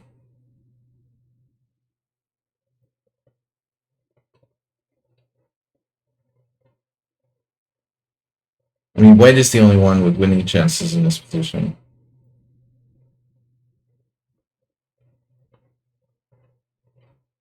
That, don't know about that. I mean, he's clearly putting his knight in f5, so your king has to go somewhere. You should move the king now. This rook move doesn't do anything. Are you winning the pawn on g7? He could have played knight f5. Like black's playing for a win. That's a nice fantasy. Rook e8. This is not a bad move. You could penetrate with rook e8.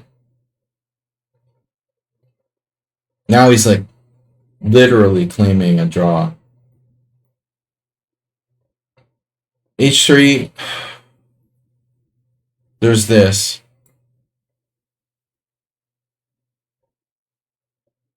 I don't love h3.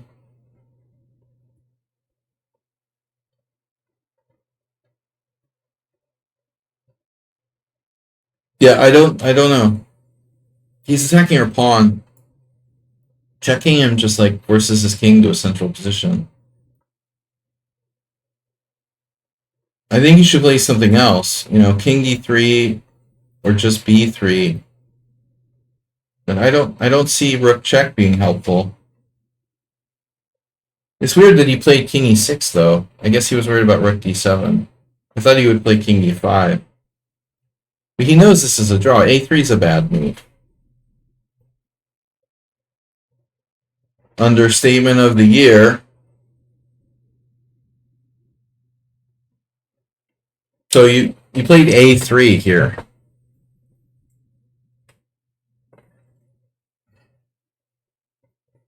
Unfortunately, it's just a draw.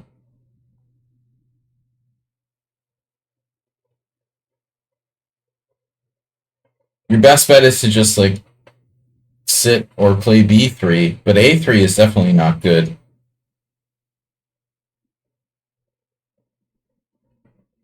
You can also play rook c2.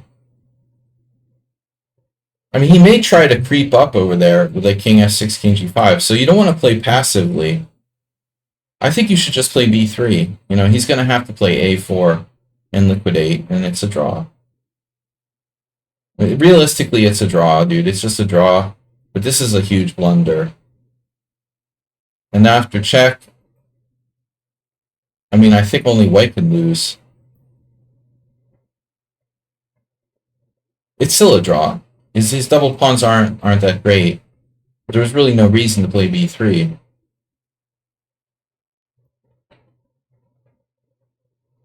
You know, and Bakro does have good endgame technique. Rook here. Yeah, now you're setting yourself.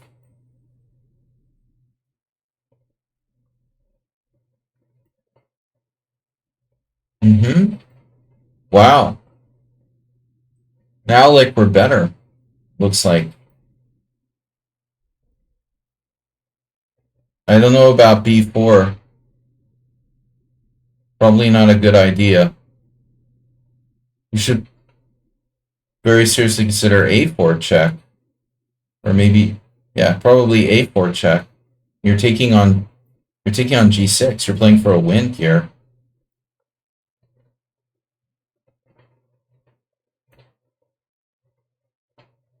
This is another mistake. You're begging him to play a4, you know, and there's a chance for black. After B, tip 21. What?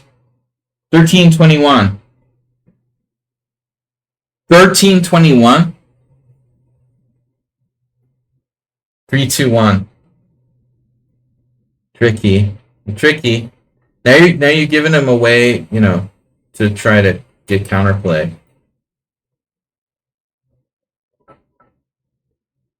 You got another donation.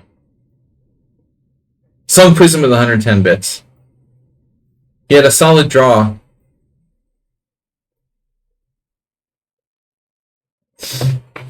He had a draw in the bag against Bakro. He overpressed it. And now it's the two connecteds. Wait, what? Winning, losing? Yeah. Sun Prism endgame story. I mean, Bakro's even scarier than my endgame, man. No, I mean, you had to really go out of your way to lose this. Alright, what else we got? Thank you, Astrate, a very generous donation of $21. 1, 2, Mr. Ginger. And then I got Nefidov. 2 last games. Mr. Ginger and Nefidov. Let's do Mr. Ginger first. I'm not going to spend too much time on this. It's a really ridiculously long game. The guy sends me 100 games. Who is Mr. Ginger? 100 moves? Are you serious? You should be banned for sending me a 100 move game. Does anybody want to take responsibility for being Mr. Ginger? Yeah, never play any games against GMs. I told you that, right? What is your rating? Dude, seriously? Is there a line of games that you're analyzing? Yeah, we're just analyzing games by the subscribers. But we have a limit. We've reached the limit for today.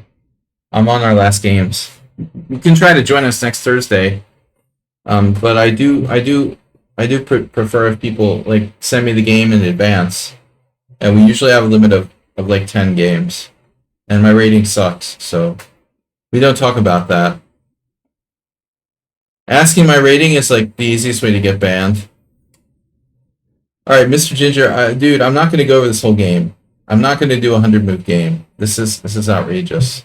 Alright, Mr. Ginger is white. Why not submit a London system? Does anybody want to take responsibility for being Mr. Ginger?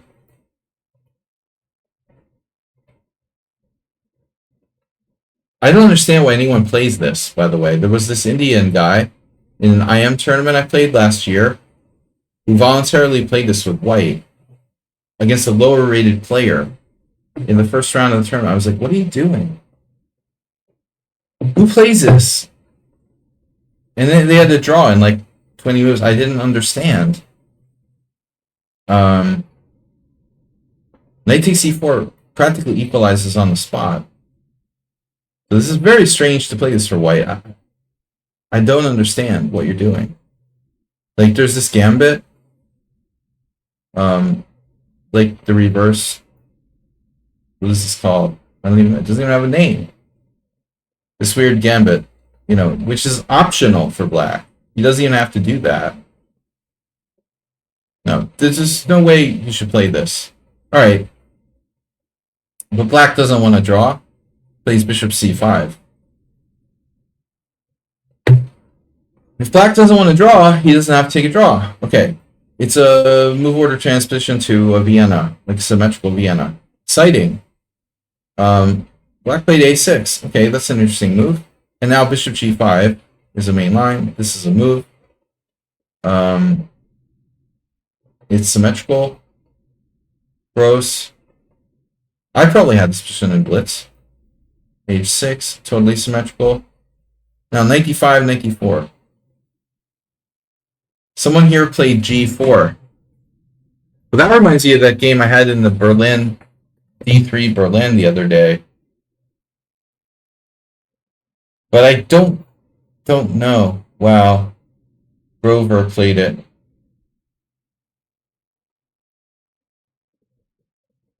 The Grover guy, he seems like a very practical player. Objectively, he's not that strong, but he was fast and tricky.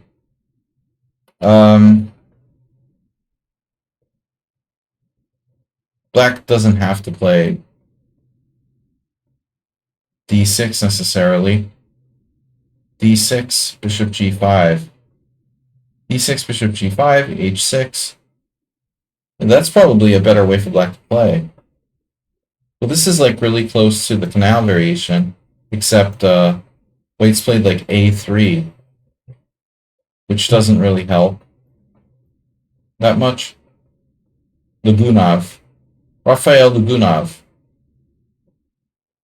I know, a 100-move game in a symmetrical position. Exciting, right? Yeah, I don't know what this guy's deal is.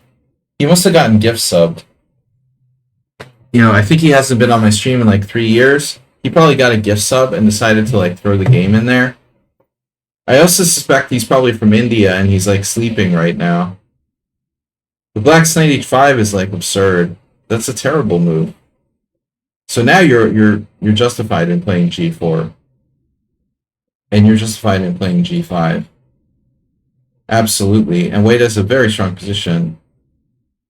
This looks a lot like the game I had the other day now. Wow, it's totally like winning for white. This has to be virtually winning. Bishop e7, and now that's a good move. It's like only move, probably.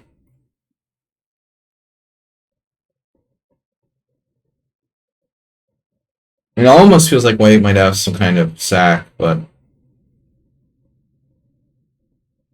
h4 is pretty good.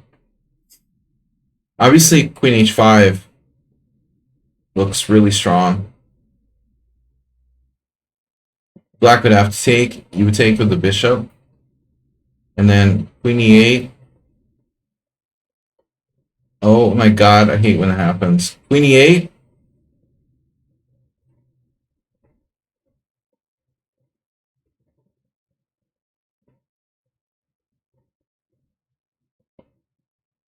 Comments?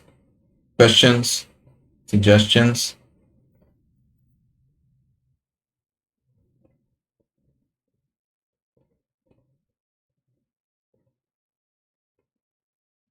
Why queen e8? Just f6.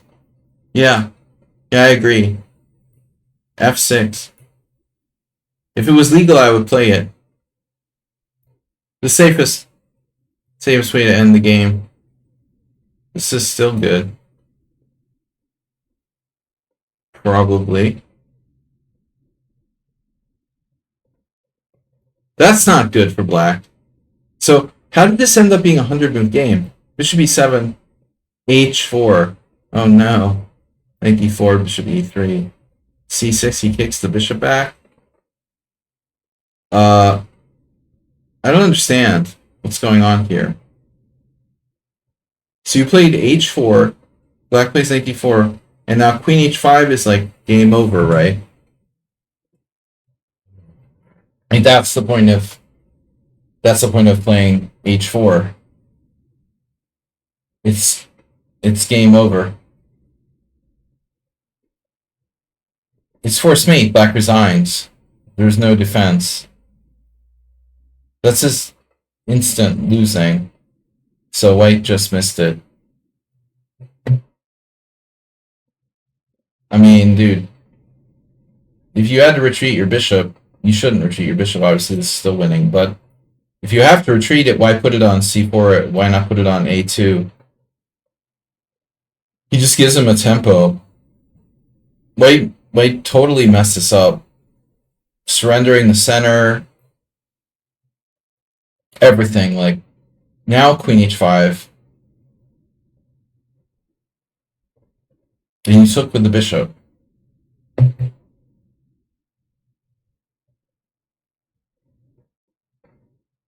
That's difficult to understand. It's pretty difficult to understand like why anyone would take with the bishop here. So I'm gonna just leave it at that. This is probably like a 1-minute game or something. I mean, white was totally winning and should have won the game. All right. The other game we haven't covered, and I have to go, is important. This is Nefedov, and Nefedov is a little more circumspective than our last submission. Nefedov is black here against Chess Riddler. This is an opening I find interesting. Black played another bishop c4, but Nefedov plays the two knights defense, which is always fun. And the Chess Riddler is a psychopath, so he played knight g5. And now, I'll turn it over to Nefedov and Magnus Carlsen. This isn't the first time I've seen Nefedov play black here. I remember he submitted another game a while back. Or maybe I don't remember how. Yeah, maybe he just showed me a game. Anyway, d5, e takes d5, knight a5, main line. I mean, I think these lines, with b5, the what was said or whatever, and this are fun and interesting, but objectively, this is the best. Check. And I don't know anything about that. Sometimes you see people play bishop d7, but I don't know. This is standard. And so now, the main line, two knights defense, pride liver attack or whatever it's called, Valerio. The main moves are bishop d3 and bishop e2. And Nefedov knows the theory. But there's this other move, queen f3, which has the worst score of the three. Looks like for white, but it was played, I know, by Nigel Short. And there are tons of games here. Kaidanov, Onishuk. I don't know. I was pretty sure there was a Nigel Short game with white, but I'm not seeing it. That's weird. Well, there it is. Yeah. Okay, so Nigel Short played it. He's got one game with it back in 2006. I mean, I don't know. He beat Hebden. Who knows his stuff pretty well. Okay, that's one of the biggest wins with it. There's a correspondence game from 2007. David Howe beat Booman in 2013. Fedosea beat Predke, that's 2021. But, my knowledge of this is very, very limited. So the number one move is bishop e7, which isn't a very exciting move, right? You're just making a sort of solid, passive-looking, developing move. That move, though, has the clearly the best statistical score for black, and it's also the most common. I mean, h6 doesn't contribute anything to black's position. And that's also how Nigel beat Mark Hebden. I mean, I guess you could say, like, kicking the knight off g5 is contributing, but holistically, it doesn't improve black's position. It's not a developing move. Weakens the structure. Pushing knight away from g5 may or may not help us. So this is a developing move, all right? But Nefedov's move is more active in a way, right? But we're not developing our king. So the hope here is that white grabs the pawn. And you see the results are not good. This is a masterclass on how to lose the initiative. You go pawn hunting, giving up your white square bishop. Takes, check, bishop d7. No good. Wow. This is a game from 2002. Wow. Bela fell into this. Bela Lugosi. Bela Lengel. So this is important. Black has to know to play knight d7.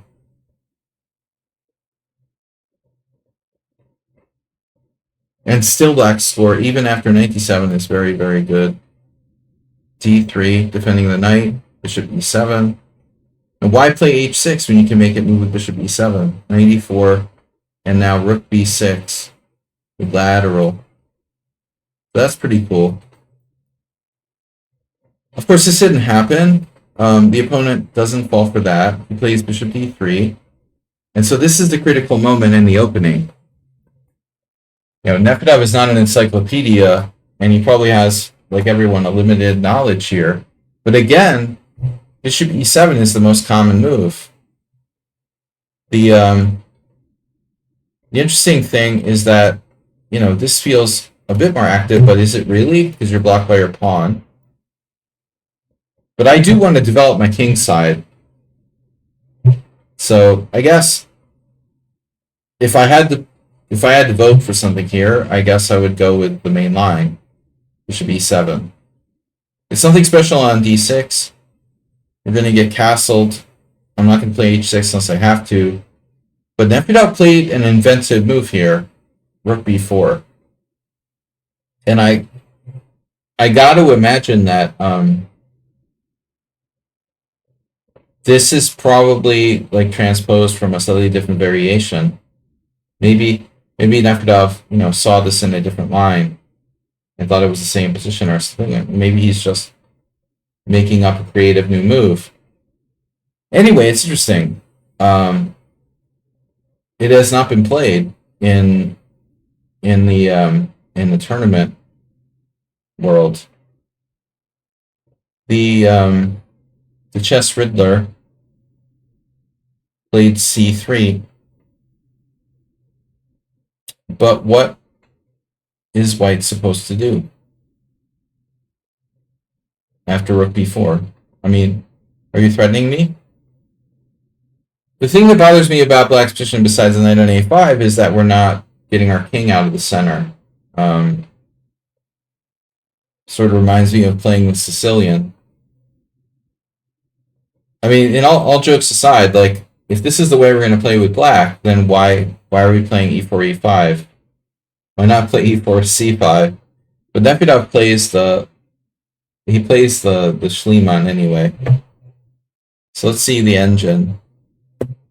White's best move is castle. So rook b4, it's a playable novelty, and it sets up this trap he's like tempting white into doing what he did. It's basically like tempting white into making this like sucker move c3. Now Nefedov is smart enough that he's not going to put his rook on b4 just so it can be attacked by c3. Keep in mind, this is attacked. Ta-da! So, well, I wouldn't play c3 because of this, you know, this problem. Well, I don't know. I wouldn't play this line with white. It's too dangerous. Anyway, c3, rook f4, and then it's really cute. Rook f4, queen e2, and now he plays a solid move, bishop e7. You know, Chigorin played this with black, and this knight would just like, you know, calmly come back. But here, yeah, here the chess riddler just got out of control, greedy.